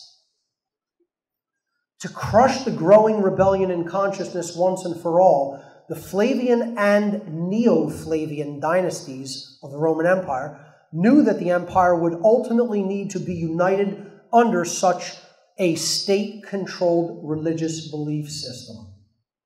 This is how they were going to subvert the original teachings and essentially bring people back under their mind control. So here's the solution that they came up with and the puppet that they gave it to introduce. Constantine, quote-unquote, the Great, who was born Flavius Valerius Aurelius. And again, you see here he came from the Flavian dynasty. All the emperors from the Flavian and Neo-Flavian dynasty were actually born Flavians. So his first name was Flavius. He would ultimately take up the task of bringing to fruition the new Roman state-controlled religion. In 325 AD, Constantine held the Council of Nicaea, where exoteric religious leaders of the time were held under duress to develop a Rome-sanctioned legal religion suitable for the masses. And I call this Constantinianity or Constantinianity. Okay? It's not Christianity. This is the religion of Constantine, or at least a religion that the true dark priest class of his day gave to him to introduce. It's like calling the modern LaVeyan form of Satanism LaVeyism. It's not really his. He didn't come up with LaVeyan Satanism on his own. He was given the satanic underlying ideology and told, concrete this and put this into a book for the masses to read. This is the same thing Constantine did. That was his charge by his dark occult brethren. That was what he was tasked to do. Just like LaVey was tasked to give people the modern form of Satanism. So he gathered all these cardinals and bishops and put them in a council under duress. They were held there under Roman centurion guard. And he said, you are going to invent a religion that is going to be capable of mind controlling the masses back to subservience, or you will not leave this room alive. Literally, that's what he did. Under his orders. So, they came together to develop a Rome-sanctioned legal religion suitable for the masses. This council would invent today's modernized version of Christianity with Jesus portrayed as the Son of God. They invented this divinity aspect of Jesus. He was no longer a teacher, a rabbi, someone who was preaching morality and natural law. Now he was the Son of God because he was to take up the role of Sol Invictus, the unconquerable Son of God of the Roman religion. They're just substituting out one God for the other to give people a low-level, watered-down variant of their religion to believe in. They also invented the highly censored text of the canonized Bible, which eliminated and suppressed hundreds of books of spiritual and esoteric information, including the Nag Hammadi library, which we'll talk about. Their job was to erase the truth and feed the population lies. They were what you might call the modern media of their day. This is a depiction of the Council of Nicaea with Constantine ruling as the king in the front, being consulted there by one of the priests. The Nicene Council weeded out any knowledge which spoke of spirituality that was forbidden by the ruling class. Some of the concepts censored by them included any mention of soul reincarnation over multiple lifetimes. That was all ripped away from canon scriptures. You were not allowed to even conceptualize the notion under this new religion that death was not the end of consciousness or simply the end of living in this realm or coming back here, and you would just immediately go to some other afterlife. Because they wanted the idea that it was one and done. They didn't want the idea sticking around that we could learn things and have experiences through multiple lifetimes in the physical domain. They also purged the idea of each individual's intercessor-free connection to the Creator and creation. They wanted you to have an intercessor between you and the, quote, divine, between you and God. You had to go through a priest in the new state-sanctioned religion. They also eradicated the already pre-existing notion of women's equality with men in their right to teach spiritual knowledge, or in other words, exist as part of a priest class or a teaching class, a spiritual teaching class. Women are just as adept at doing this as any man can be. Yet this new religion was a form of patriarchal control because it subjugated women and forbade them from being in the priest class. These were just some among many esoteric ideas they censored, which came largely in the canonical elimination of a whole body of early Gnostic scriptural information known as the Nag Hammadi library.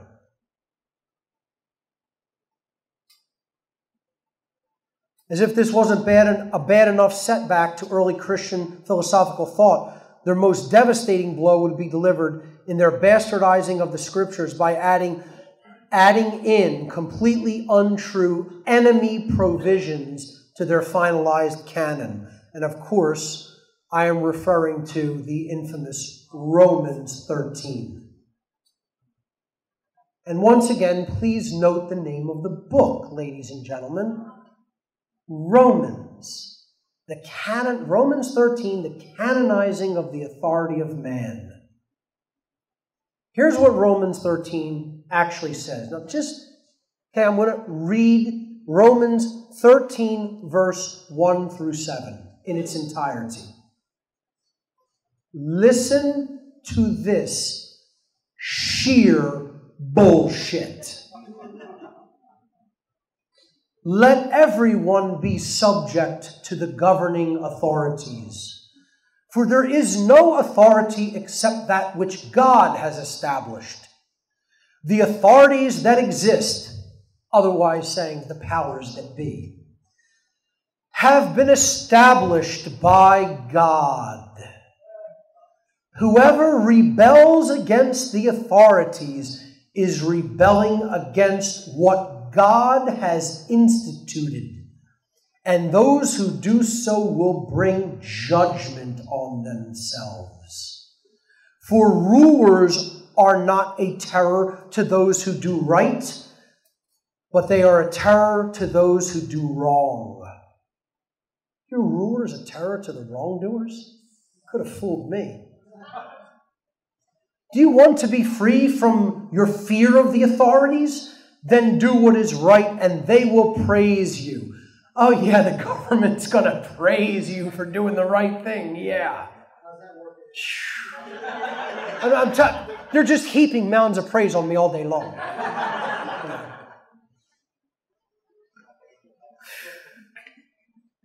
Do what is right and they will praise you, for the authorities are God's servants for your good. But if you do wrong, be afraid, for the rulers do not wield their sword for no reason. They are God's servants, agents of wrath, sent to bring punishment on the wrongdoers. Therefore, it is necessary to submit to the authorities, not only because of possible punishment, but also purely as a matter of conscience, because it is the right thing to do. This is why you pay your taxes, for the authorities are God's servants who give their full time to governing. Give to them what you owe to them: taxes, respect, fear, and honor. That is scriptural text that exists in the Bible.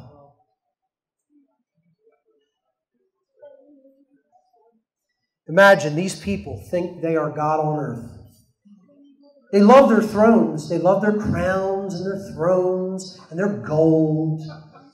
They're holy people. This is what jackass priests would tell you are holy people. They'll say the government is ordained of God. I guarantee you go and just stand outside a traditional church of any denomination in America, okay, and just say, how do you rectify the idea of the authority of God and the authority in man called government? And I guarantee you, those people will say government is ordained of God. I guarantee it. This is how brainwashed they are.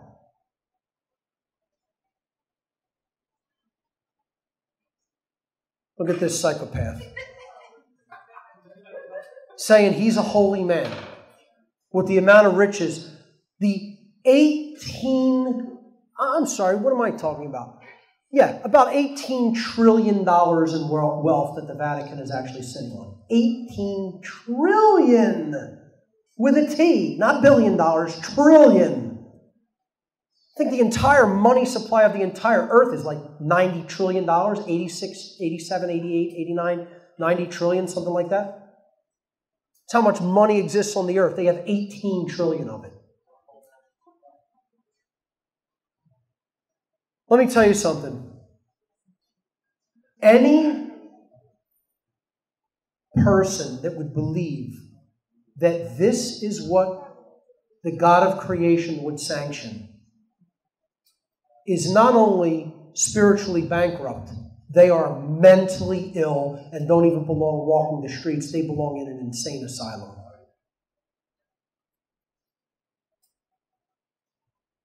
If that's what your God demands of me, fuck your God. How's that? Can it get any plainer than that? No. The God of creation wants me and everyone else to be free. They don't want us subject and slaves to other men and women, which is a bullshit, immoral, illusory notion. Okay, so I'll say it plain and simply what other people don't have the balls to say. Since no one else will say it, I'll say it. It's getting real now. And yet, these imbeciles just dwell in this total cognitive dissonance. They don't even think of this. Doesn't even occur to them, doesn't even enter their thoughts, doesn't even enter their thought process. They don't even understand how it's a complete contradiction of their own scriptural message that you cannot serve two masters. They think, oh, what, this is only about government, this is only about their religion and money. Well, if you can't serve two masters and that's about God or mammon, what if we interject another master called man into the equation in the form of government? Can you serve two masters then? No, this doesn't even occur to them as being a completely nonsensical, contradictory idea. Because they don't have logical thinking skills, because people who hold fervently to a religious belief have burned the logical circuits in their brain long time ago.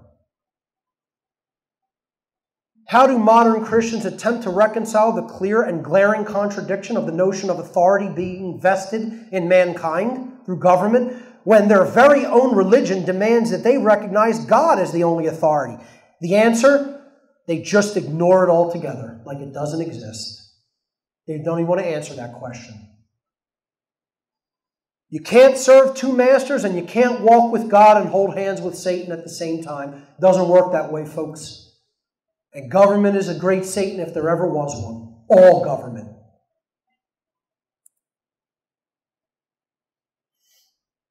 Astrotheology, the new religion, is the old religion. Quite literally, because that is one of the terms that the dark occult do use for their religion. They don't have a name for it. They simply refer to it as the old religion, because it is the religion from which everything else and all other religions were derived. The exoteric religion of Christianity is based in astrotheology, a pre-existing mythos regarding the astrological bodies in the heavens, the sun, the moon, the planets, and the stars. Now, how many people here are familiar with the concept of astrotheology by a show of hands? Almost everybody. That's great. So you'll have no problem with this section. Many false Christians will have a very big problem with this section. But I recommend people study astrotheology, and if you want to get a more extensive breakdown of it, you can watch my What on Earth is Happening 4-part series. Specifically, I believe I break down astrotheology in part 2 of that series.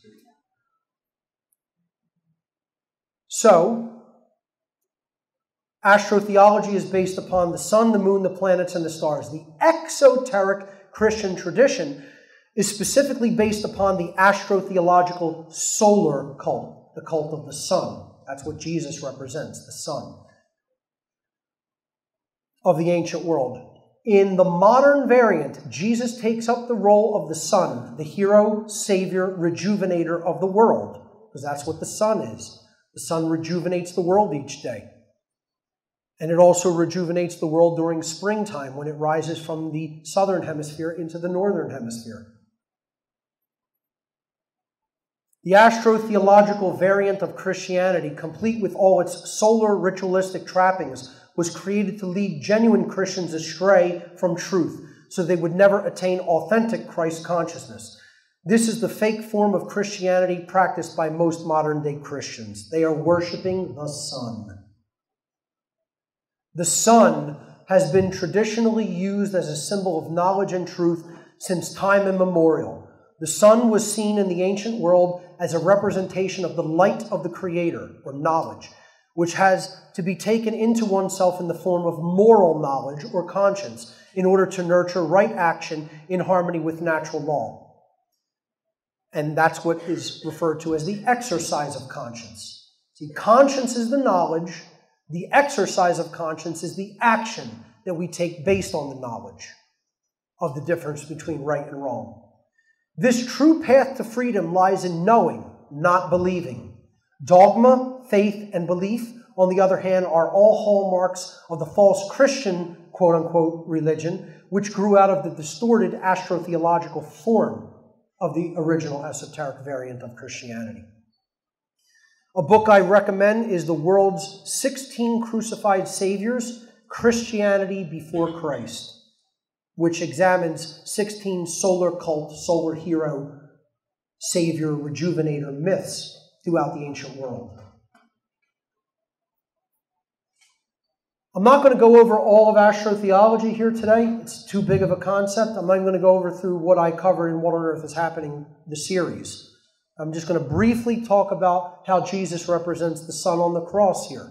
Okay, this is the symbol of modern-day Christianity. The cross, the circle around it, that's the sun on the cross of the zodiac. The sun makes its journey all around the zodiac from the spring equinox up to the summer solstice, where it's at the height of its power, or the hottest point in the year, which we just passed on December 21st. Then it falls in the in the autumn equinox, all the way down to when it dies on the cross during the winter solstice. So this is the lowest point of power of the sun in the northern hemisphere. And this is when it is said to die on the cross. Then it comes back to life. It resurrects from the tomb of the southern hemisphere, and it comes back into the northern hemisphere after Easter, which is right after the spring equinox, the first Sunday, the sun's day, after the first full moon, because the moon, lunar goddess, has to give birth to the solar god. That's the Holy Spirit, or the Divine Mother, Mary, gives birth to the sun god, okay? And then it makes its way back up to the high point of power again at the summer solstice. And it dies around the winter solstice, which is December 21st, just before Christmas. Comes back to life at the spring equinox, right around Easter time. East star, the eastern star that rises in the east, is the sun. This is what Christianity is all based upon. It's all astrotheology. The exoteric form, okay? You could then see the esoteric form even in the astrotheology, because this is an allegory of truth. Truth goes into the shadows. It has to be reborn and deocculted and brought back up into life for all to see, and then reach its high point of power, where it becomes common sense and everybody employs it through their action. And that's what the Savior of the world is, truth. That's why Jesus was referred to as the way, truth, and life. That's what this is about. It's an allegorical tradition about knowledge and truth. And in that sense, that's where I align myself with the esoteric tradition, which is what true Christianity is. The Vatican actually has a solar zodiac with the phallus of Osiris, okay? An Egyptian obelisk representing the solar deity Osiris in the middle of the zodiac cross, the great cross and lesser crosses of the zodiac, which define the solstices and equinoxes versus the great cross, which defines the mid-season, the midpoint points of the seasons, which are the actual occult religious Sabbats. The main Sabbats being May 1st, or Walpurgisnacht, August 1st, or Lammas, October 31st, or Hallowmass, Halloween, and February 2nd, which is Candlemas or Imbolc. These are the astrotheological holidays of the ancient world, and they're right there at the Vatican at St. Peter's Square, with the sun in the middle, and the symbol of the sun, the phallic obelisk of Osiris, right in the middle of the square. Can't be more blatant, and people can't see it, or don't want to see it. They don't want to acknowledge that that's what that is all there for. They've given us their religion. That's all the dark occult does. They don't invent anything new. They take what already existed and then they just morph it and twist it. They don't have any real creative power. Da Vinci encoded the story of astrotheology into the Last Supper painting. You know, Jesus is the sun in the middle. You have a light season. You have a light season on the right-hand side there, and you have a dark season. The light season is when the sun is in the northern hemisphere, and the dark season is when the sun is in the southern hemisphere. There's 4 groupings of 3 disciples seated at the Last Supper table, representing the 3 months of each season. Summer, spring in the light or northern hemisphere, and then autumn and winter in what they called the season of death, where plants and food don't really grow in the northern hemisphere. When the sun's in the southern hemisphere, that's the time of darkness. He encoded it all into this, among many other things. Brilliant, scholar, artist, inventor, and, clearly you could see he had his way with depicting symbology, if one has the consciousness to decode it. But it's all right there. It's all right in front of us. The trinities of the ancient world. The old religions became the new religion. There were trinities throughout time immemorial, the same way as there were sun gods. You had Semiramis, Nimrod, and Tammuz. Tammuz the sun god, Semiramis the goddess, Nimrod the god. That's God the Father, God the Spirit, God the Son. See, the Holy Spirit, that's the feminine aspect of creation, the goddess aspect. See, she's Mary in the Christian tradition, but she's actually removed from the divine Trinity. This is another part of the patriarchalization of exoteric Christianity, removing women and even female symbolism from their entire set of dogma and symbology. So now you have God the Father, God the Son, and God the Holy Spirit ghosted. The feminine has been ghosted from the Trinity. She's now the Spirit represented as the dove.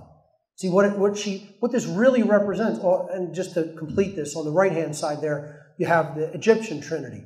You have Osiris, the god, creator god, and then you have Horus, the sun god, and Isis, the lunar goddess. And the lunar goddess, or the feminine aspect, has to give birth to the divine male aspect. That's the child. Because what these 3 aspects all really are thought, emotion, and action again. The true Holy Trinity that exists within us. The Creator God is our thoughts, which creates the manifestation through what we think, and then that becomes what we experience. Our emotions, that's the divine feminine aspect, that is an internal quality and based on feeling and intuition. And then those combined, the male and female combined, the Creator God and the feminine, the goddess, create and give birth to right action in the world through knowledge and care. It's a beautiful allegorical system if it's decoded and understood properly. But most people don't understand it. They want to actually, make it literal. So even the astrotheological aspect of it, you're giving birth to the light through your knowledge and care. That's what gives birth to the light. And that's then the way, truth, and life, which leads to freedom. And Christians can't even see it as such. They don't understand the symbolism that's encoded into their own religion. But again, this was not really done to give people the deep esoteric trappings, the deep esoteric understanding. It was done to give them the exoteric trappings and get them to believe in the literal interpretation of this. That's what pulled people off the real spiritual path of esoteric Christianity. It's all astrotheology, folks. Even if you're looking at it from the exoteric or esoteric side. And all the religions are based on astrotheology, not just Christianity. Every religion, I call them the desert sky god religions.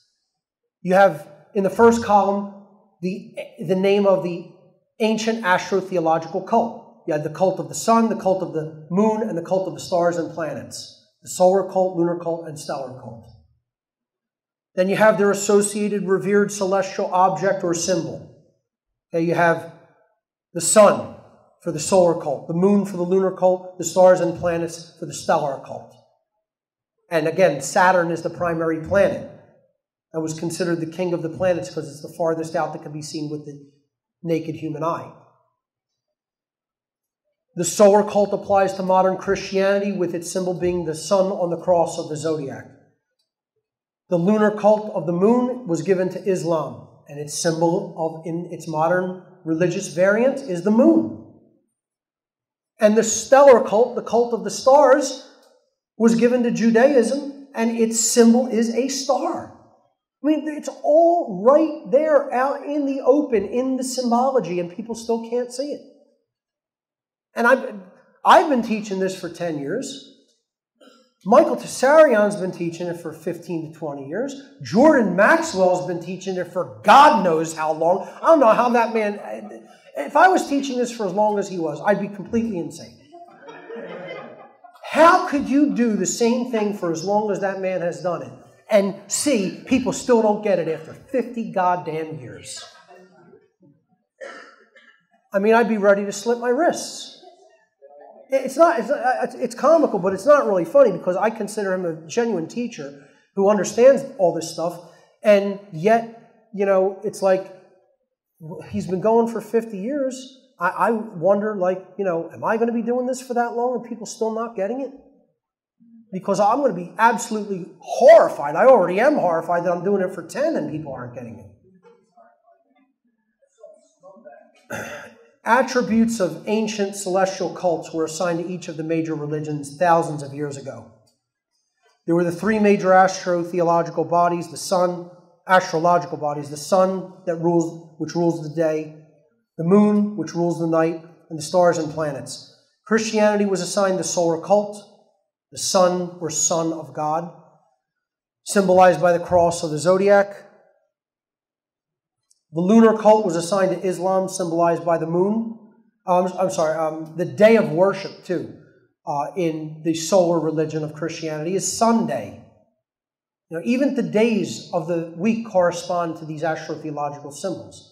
The lunar cult was assigned to Islam, symbolized by the moon, with its day of worship on Friday. It needs a little bit more background to understand why Friday represents the moon, but the name in the Norse tradition for the lunar goddess was Freya, after which Friday is named. And then Judaism was assigned to the stellar or planetary cult, which was worshipped on Saturn's day, or Saturday, with a star as its symbol. It can't get more blatant, and yet you could show this to a religionist and they'll be like, oh, that's just a coincidence. The goal of all false religion is to supplant the fundamental underlying truth of natural law. Bottom line, all religion is designed to do just that. They want you to believe in something that has nothing to do with true morality and not understand natural law, because that's the only way you can continue to be enslaved. When a person uses their free will as the gift that it is to learn and grow spiritually, they can align their actions with natural law. Exoteric religious beliefs are instilled to subvert an individual's own inner recognition and journey of spiritual discovery of alignment with true morality. This ultimately severely distorts their understanding of what actions are rights under moral law that do not create chaos versus what actions are wrongs which breed chaotic consequences for everyone. That's why they gave us an astrotheologically based religion and not the real thing, which is based in true morality and natural law. The worldview of our rulers. Dark Luciferianism occultists have controlled this world for thousands of years by using their own deep knowledge of the occult and natural law, and by inventing false world religions for the ignorant masses over whom they rule. It is very important to understand their overarching worldview, for we must grasp the mindset of those who currently enslave us if we hope to end their rulership and truly be free. You have to know the enemy, folks. You have to know. This is another thing people say, I don't need to know that, I don't believe in that. Utter nonsense. Other people believe in these beliefs and are acting upon these beliefs, and you do need to know how they think.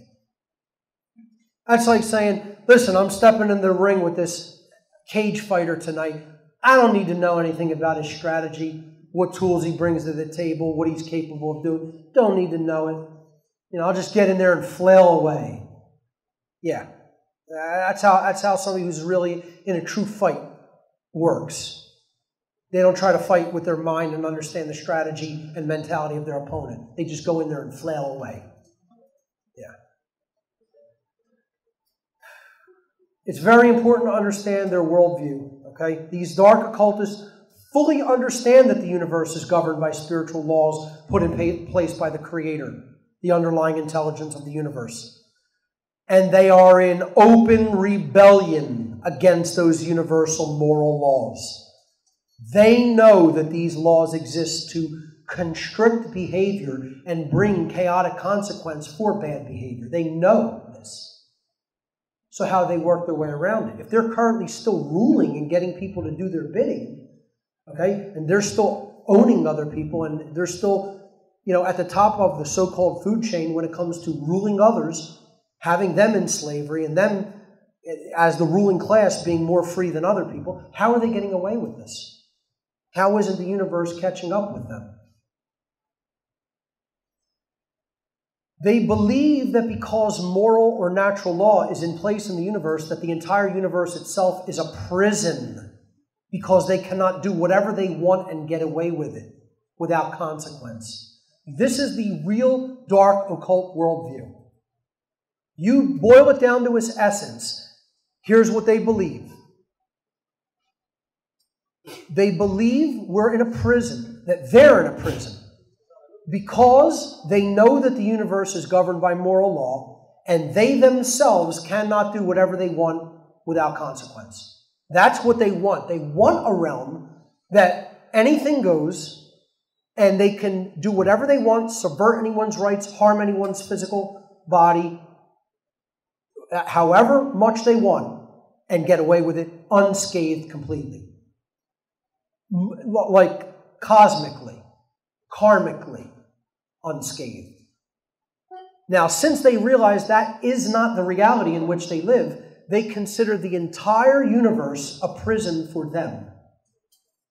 And so to openly rebel against the law that is inherent to this domain, they've made a conscious choice to say, we will never accept the moral law, and we will be in open rebellion against it by getting other people to do our bidding and our dirty work for us. And that's how we'll escape the karmic consequence.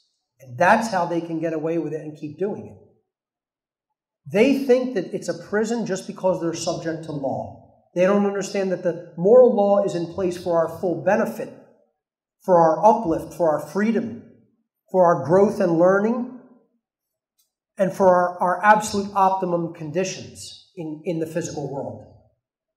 They want to be God they want to rule in the prison that they consider hell of this world, rather than serve in what could be a paradise, a heaven, if they only capitulate to moral law. So this worldview has been personified in stories of Satan, Lucifer, rebel angels, fallen angels, demons, archons, the Antichrist, and other anti-God archetypes who refuse to be bound by any moral standards and attempt to control creation by manipulating people into total ignorance so that that ruling class can become God. This psychopathic and megalomaniacal priest class consider those who are ignorant, apathetic, and lacking the will and courage to change the human condition to be spiritually dead. And this is what they call people. This is what the dark occultists that I worked with in the past referred to the average population of the planet. They called human beings the dead. That was their name for human beings, the dead. And their rationale went like this. If you're not using your intelligence, the thought aspect of consciousness is deadened. If you're not using your care, then the emotional aspect of consciousness is deadened. And if you're lazy, apathetic, and cowardly, and you don't take right real-world action, then the actions component of consciousness is dead. And therefore, if someone is dead in thought, emotion, and action, their entire consciousness is dead, and therefore the being can be said not to be truly alive. They're just a flesh robot that they could do whatever they want to, like property. That is their rationale for how they will treat other human beings. And to be honest with you, I can't necessarily say that I fully disagree with the reasons for them coming to those conclusions. I just disagree with their methodology and think that they're wrong for the way they behave, but people are the dead. The vast majority of the people of Earth can be legitimately described as these dark occultists describe them. Sadly. Again, not saying that in a bitter, vicious way, just saying that's the truth. They're not lying in that regard. Most people do not have an activated thought process, emotional aspect, and they're not active. So they are the 666, the beast, or the dead. How do they deflect their karmic consequence? This is their dirty little secret. High-level dark occultists, knowing about the existence and operation of natural law, understand that they cannot outright break it and get away unscathed. So just how do they accomplish their objectives successfully without being fully held karmically to account for their actions? They quote-unquote get away with their evil scheming and planning because at the very base level, they themselves are not actually performing the actions. They're not the ones doing it. They're not performing the actions they command to others to do. They get their minions, their mind-controlled slaves, their cult members, their order followers to do their dirty work for them by manipulating them through fear and ignorance into breaking moral law for them. Thus, the dark occultists shield themselves to a significant degree from the brunt of karmic consequence, while their ignorant order followers inherit the lion's share of moral culpability and karmic debt. No order follower is a true Christian because true Christians follow conscience, not orders. And this is what people who claim to be Christians need to get through their damn thick skulls. No one who goes and follows someone else's orders in any capacity is a Christian or living like Christ. Stop blaspheming the name of your own God that you claim to believe in. Order followers can never be true Christians. It's impossible. A true Christian takes free will behavior based in the knowledge of conscience. They exercise conscience by choosing right action over wrong action because they themselves know the difference. They're not listening to other people about what they tell them to do, listening to other people regarding what they've been told to do. You tell me what to do, I'm going to laugh in your face. I mean, I'll do what I want based on whether I know it's right or not. And that's it. That's the only reason I take action. Not because somebody told me to do something. And this is beyond the mentality of a child. There's a legitimate reason for a child to listen to what a parent is saying because the parent has more experience through their years of life and knowledge that they've gathered. That's why a child is considered a steward up to that certain age that they can really gain enough life experience and rational thought process, to be able to really know the difference between right and wrong and then strike out on their own. That's what proper conscious parenting is supposed to be about, instilling in the child. Not instilling obedience in them, just saying, I do it just because I said to do it. Then this goes out into being the rationale why people do things just because the church said to do it or just because the state said to do it. Here is how the dark occultists of the world get away with almost scot-free in karma. Because they have their dogs on a leash doing their dirty work for them. Perfect representation of how the karmic debt is avoided and who it flows to. Because it's not going to the guy in the top hat and tuxedo. It's going to the cop eating out of the money out of the dog bowl. That's who's getting held to karmic account in creation for their wrongdoing behavior.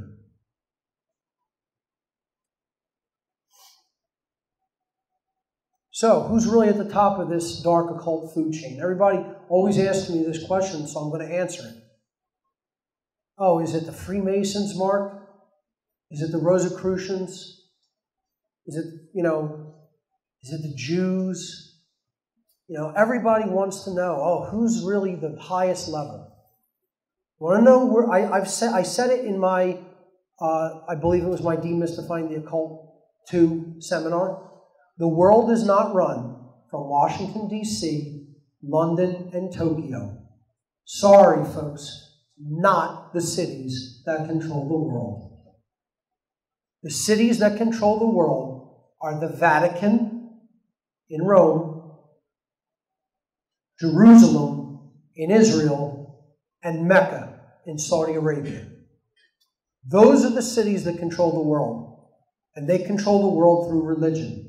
Now, I'm not just talking about the exoteric variant that they give to the mindless masses to believe in. No, I'm talking about they are the membership of the old religion. The priest class of the old religion still dwells in the exoteric centers of world religion. You want to know who really is issuing the marching orders for the political organizations and the financial organizations of the world? You need to look no further than the Vatican. They're at the top of the food chain. You better listen to Jordan Maxwell when he tells you that too, because the man knows what the hell he's talking about. This is who's at the highest level of the dark occult. You want to see their connection to international banking? We'll talk about that. Their connection to the occult. I had a whole section I had to remove from this presentation called The Vatican and the Mob. You want to see the real ruthlessness of the sorcerers behind organized religion? You study the connection between organized crime and the Vatican. And you'll be horrified to an extent that you never have been. They control the political organizations, the financial organizations, and the organized crime organizations. You better believe it and bet your ass on it. Deep behind the Vatican walls are safely nestled some of the highest level adepts of the dark Luciferian priest class who live in full awareness that the exoteric religion they are peddling to the masses is a false spiritual doctrine. This dark occult priest class is entrenched at the core of all religious holy cities, including Vatican City, Jerusalem, Mecca, and others.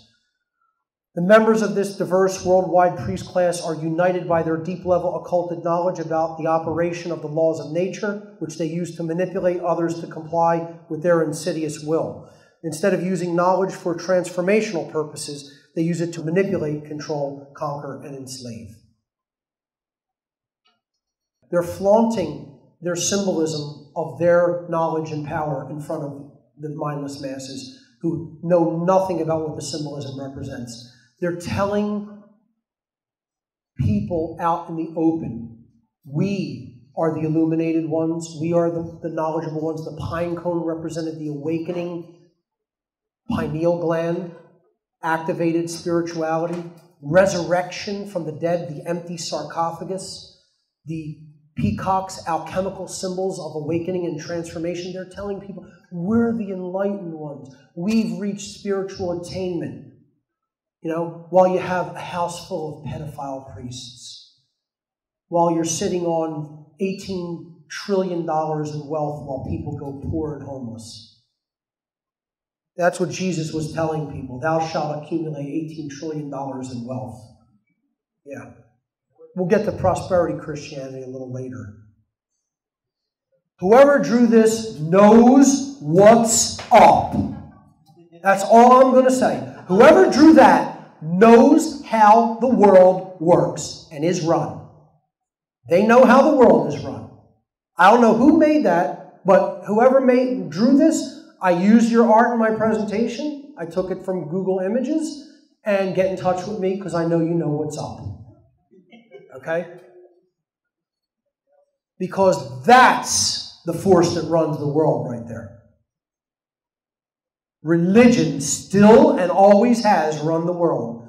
Because you got to understand, what these puppets that he's holding just represent other religions. They just represent the religion of money and the state. That's all. They're the religions.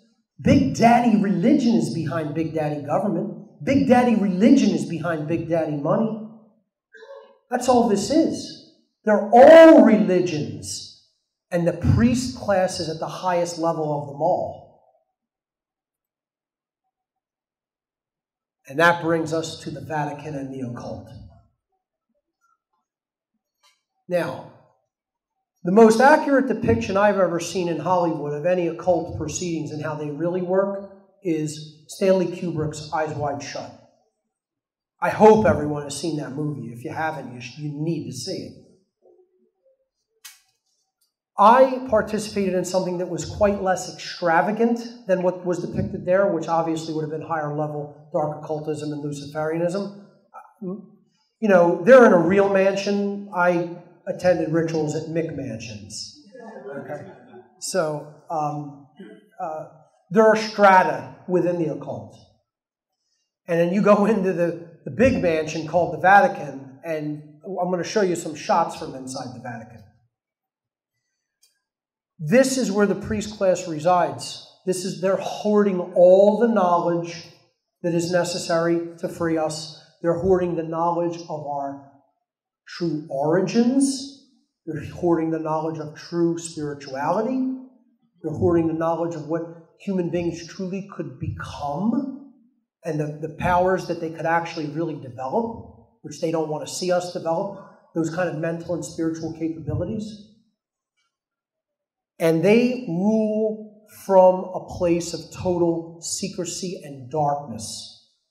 The only way they can continue their reign is through ignorance. They don't want this knowledge coming out. Here's some stuff to look into about the dark occult and the Vatican.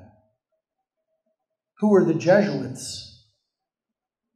Now, deep inside the Jesuits, they are a secret society called the Society of Jesus.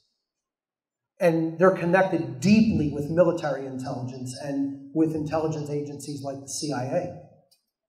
Let me tell you something. Jesuits comprise a lot of United States intelligence. They're working deeply inside our own intelligence agencies. Opus Dei, this is a occult organization within the Roman Church in the modern day. Consider themselves the doers of God's work, which is what Opus Dei means, God's work. You want to look up the money connection to all of this? Check out the book God's Banker and the connections to the Propaganda Due Lodge, P2, in Italy, a clandestine Masonic lodge syndicate.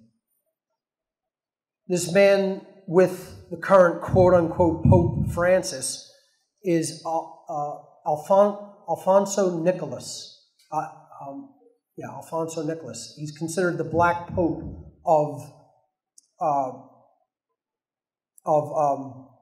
the Jesuit order. Many people say that he sits behind the throne of the Pope and is the real Pope indeed, who doesn't really change during his lifetime. And, you know, the other popes are really just, you know, puppets sitting in, and he's telling them what to do. Now we do have a Jesuit Pope in Francis. He is actually a Jesuit and is obviously very in with the Black Pope, Nicholas. These are wolves in sheep's clothing. This is, you know, what was talked about to beware of in the New Testament. Beware of false prophets which come to you in sheep's clothing, who are inwardly ravening wolves. That's what this priest class is, folks. They want to pretend that they're holy. These aren't holy men. They never have been and never will be. The amount of knowledge that the Vatican hoards and keeps to itself is astronomically insane. Their libraries go on endlessly, and they contain the true knowledge of human origins, which is why they had to be secreted away, hidden, occulted. Mainstream media did a story recently Oh, the Vatican's opening up their secret archives. Yeah, they're opening up their secret archives. First of all, the word secret archives, Archivio Secreto Vaticano, it doesn't mean secret archives. It means the private archives, meaning it's reserved only for them. That's it. The word secreto in Italian means private, more so than it means secret, meaning simply hidden. It means it is our property, it's our private property. They consider this their knowledge to dispense to whoever they see fit to receive it. And so this reporter, all proud of himself, I'm going to be one of the first 25 reporters let into the Vatican secret archives. You know, writes his article and says, we were not actually allowed to look at any books. We were just allowed to pass through under guard of the Swiss Guard and the Gendarmerie, which is the actual security force of Rome, the police of Rome, with fully automatic military weapons, trained on them should they step out of line and try to touch something they weren't allowed to. But they opened the archives, folks. This is what our media will tell you. These complicit, scumbag, paid liars, criminals, is what the media is. The Vaticans have always supported totalitarian rulers throughout time. Their support of totalitarian efforts is legendary, particularly in the 20th century with the Nazis. Did nothing. Pius XII did nothing to stop the brutal treatment of Jews in Germany and other people in Germany during the Nazi regime. Read the book Hitler's Pope about the collusion between the Nazis and the Vatican. You have to know about Operation Paperclip. I mean, Paperclip brought so many, tens of thousands of Nazis to the United States. Tens of thousands. Particularly to the East Coast in New York and New Jersey. The Vatican helped secret them over here. They helped slip them in under the rug so that they would avoid war crimes tribunals at Nuremberg. Holy men. Yeah. Here's a picture of the Pope with Hitler, I'm not sure if that's a cardinal or a Pope with Hitler, and then there's some cardinals there with our wonderful man, Goebbels. Wonderful guy. Minister of Propaganda of the Third Reich, Joseph Goebbels. Look, just on the East Coast alone, like I said in the morning session, at least 80,000 Nazis were unleashed into the state of New Jersey, which I call New Germany. And I'm telling you, they didn't just bring their political ideology. This was not just a political ideology. This is a religion.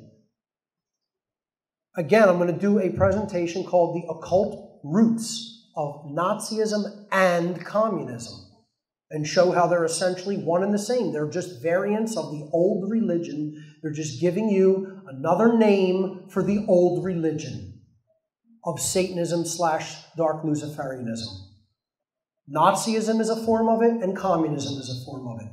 Look, the highest holiday of the Satanic year, and I should know this because I participated in many a ritual on this day, is May 1st, Walpurgisnacht, Saint Walpurgis's night. Okay, it is the midpoint of spring, and it is a fertility ritual day because it's about renewal and giving blood and life back to the earth, so that the earth and the sun can allow the crops that are planted in the spring to grow and have a bountiful harvest in the summer and fall. May 1st is the high holiday of Satanism, Walpurgisnacht. Now, you look up for me, what is the high holiday of the communist year? May 1st, May Day. What was celebrated as the high holiday of the Nazi year? May 1st, the fertility rites of spring, the festival of lights, the risen sun, the black sun. May 1st. You're going to tell me it's a coincidence that Satanism, Nazism, and communism all share the same high holiday of the year. And once again, I'm going to tell you that you belong in an insane asylum if you believe that that's a coincidence. You know, now, people who think this are coincidence theorists. I'm not the conspiracy theorist. I'm a studied scholar when it comes to this work. I did my homework over decades. Okay? I have no theories. The theory is it's all coincidence. There's no pattern there that the highest holidays of Satanism, Nazism, and communism happen to be the same. You just magically chose. The communists were like, oh yeah, wait, when is the satanic holiday? Yeah, let's just do the same thing. Why, you know? Yeah, and then the Nazis did the same thing. Yeah, okay. It's like people don't even understand how fucking stupid they sound sometimes. They really don't. The Vatican and pedophile cover-up. Let's leave you with this one before you go to dinner. Okay? Yeah. How many people here have watched the documentary Sex Crimes and the Vatican? Unacceptable. Unacceptable. I'm shocked, appalled, and horrified. Watch this video, folks. Watch it. That's all I have to say. Just watch the damn video. Sex Crimes and the Vatican. Just go look it up. And then throw up. This man, Ratzinger, aptly named, by the way, this rat. Look at that rat. I mean, he just looks like a rat.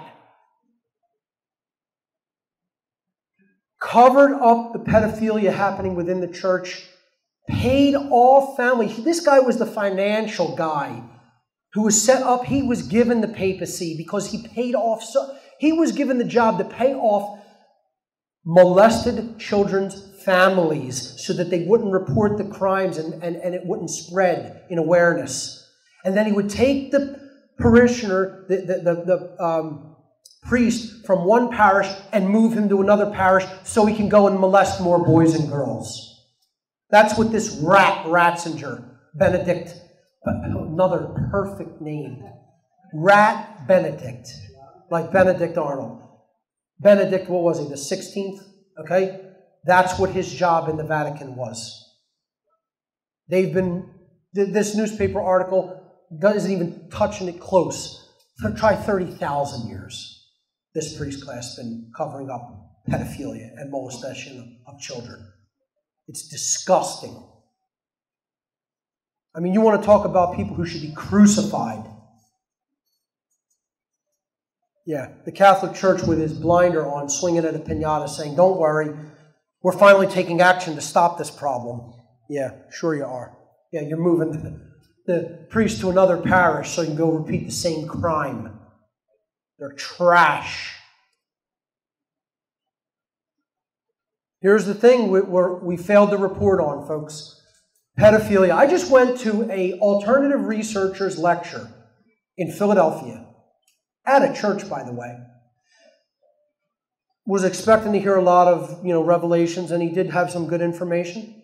And then I'm sitting on the pew in the church listening to this guy. I'm not going to mention his name because I don't think he's a bad guy. I just think he's not all the way there.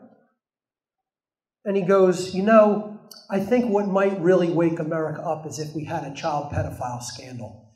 And I just went, I almost fell off, I fell into a puddle on the floor out of the church pew. If we had this, and you're calling yourself an alternative researcher for truth and freedom? What do you think the Franklin cover-up was? How many people have read the book, The Franklin Cover-Up? Oh, that's good. Okay, so several people. Good. Not enough, though. Everybody in this room should have read that book. And again, you want to throw up for many hours, please take me up on that challenge and read it. The documentary Conspiracy of Silence on YouTube talks about the Franklin cover-up. How many people have seen Conspiracy of Silence? About the same amount that have read the book. Yeah, very, very good documentary. Well done. And only aired on the internet. Didn't make it to mainstream television, of course. But we dropped the ball on Pizzagate. Dropped the ball. Because the stupid leftists out there bought the whole Russian hacking narrative because they love their Hillary Clinton so much. I mean, you got to be joking, people. You absolutely have to be joking, and it's not even a funny joke. That's how much, just because, women wanted to vote in a female president, they're going to vote in a criminal like that. Not that Trump is that much better. Not that any of them are any good people. None of them are good people. Okay? But you're going to ignore the entire John Podesta email scandal. That's what Pizzagate is about. Pedophile code in official government emails. Known pedophile code by our FBI and our CIA, code that is known out in the open to be about the trafficking of small children. Written in government agency emails. Yeah, I talk about, is it easier for me, will I do better playing dominoes on pasta rather than cheese? Yeah, that makes a lot of human sense. Language like that, doesn't it? They're not talking about anything covert or secret.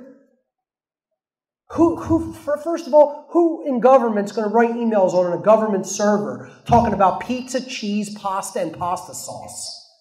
I mean, if you believe that, you are fucking retarded. That's the plain way I have to say it. You have to be retarded to actually believe that high-level government officials are writing emails talking about goddamn slices of pizza and hot dogs. Hot dogs represent, it's a phallic symbol for a young boy, a small penis. And the pizza represents the slice of pizza is the womb of a small girl. I mean, and people can't, because they have no relational thinking. They can't even get the symbology of it and how it's pedophile code. And so instead of actually reporting on the biggest crime gate of the century, the whole pedogate phenomenon, we dropped the ball because we believe the assholes in the mainstream media saying that it was Russian hackers that invented the storyline. People are they're really a disgrace in their lack of discernment and judgment. They really are. The unparalleled hypocrisy of the Vatican. Look at this guy, this clown, Francis. People who manufacture weapons or invest in weapons industries are hypocrites if they call themselves Christian. Yet he's got people with guns that the Vatican buys and funds all over the place. Now, believe me, I have no problem with everybody carrying a gun, but don't be hypocritical about it like that. No, because the ruling class thinks they're entitled to protection, but you're not. That's what they think. I'll pray for the poor and those less fortunate from my golden throne. Yeah, $18 trillion of debt. Thrones made of gold. They're holy men. And this is what jackasses in Italy that go and sit and hang on their every word at the Vatican and gather in St. Peter's Square. You're an embarrassment to my ancestry and lineage. Italian people who go and gather in these pedophiles' village. You're trash. See, I don't play sides when it comes to nationality. I'll call them trash Italians. Trash is what they are. A person who thinks only about building walls, wherever they may be, and not building bridges is not a Christian. Behold the Vatican's bridge that they have built. A 40-foot, 4-story wall encompassing the entire Vatican City. Now, they don't believe in walls. Hey, I'm not about the building of all the walls myself either. But, again, this is just pure hypocrite. They speak out of both sides of their mouth. It's pure hypocrisy. I'm going to end on this section. What in Christ's name do they have people worshiping?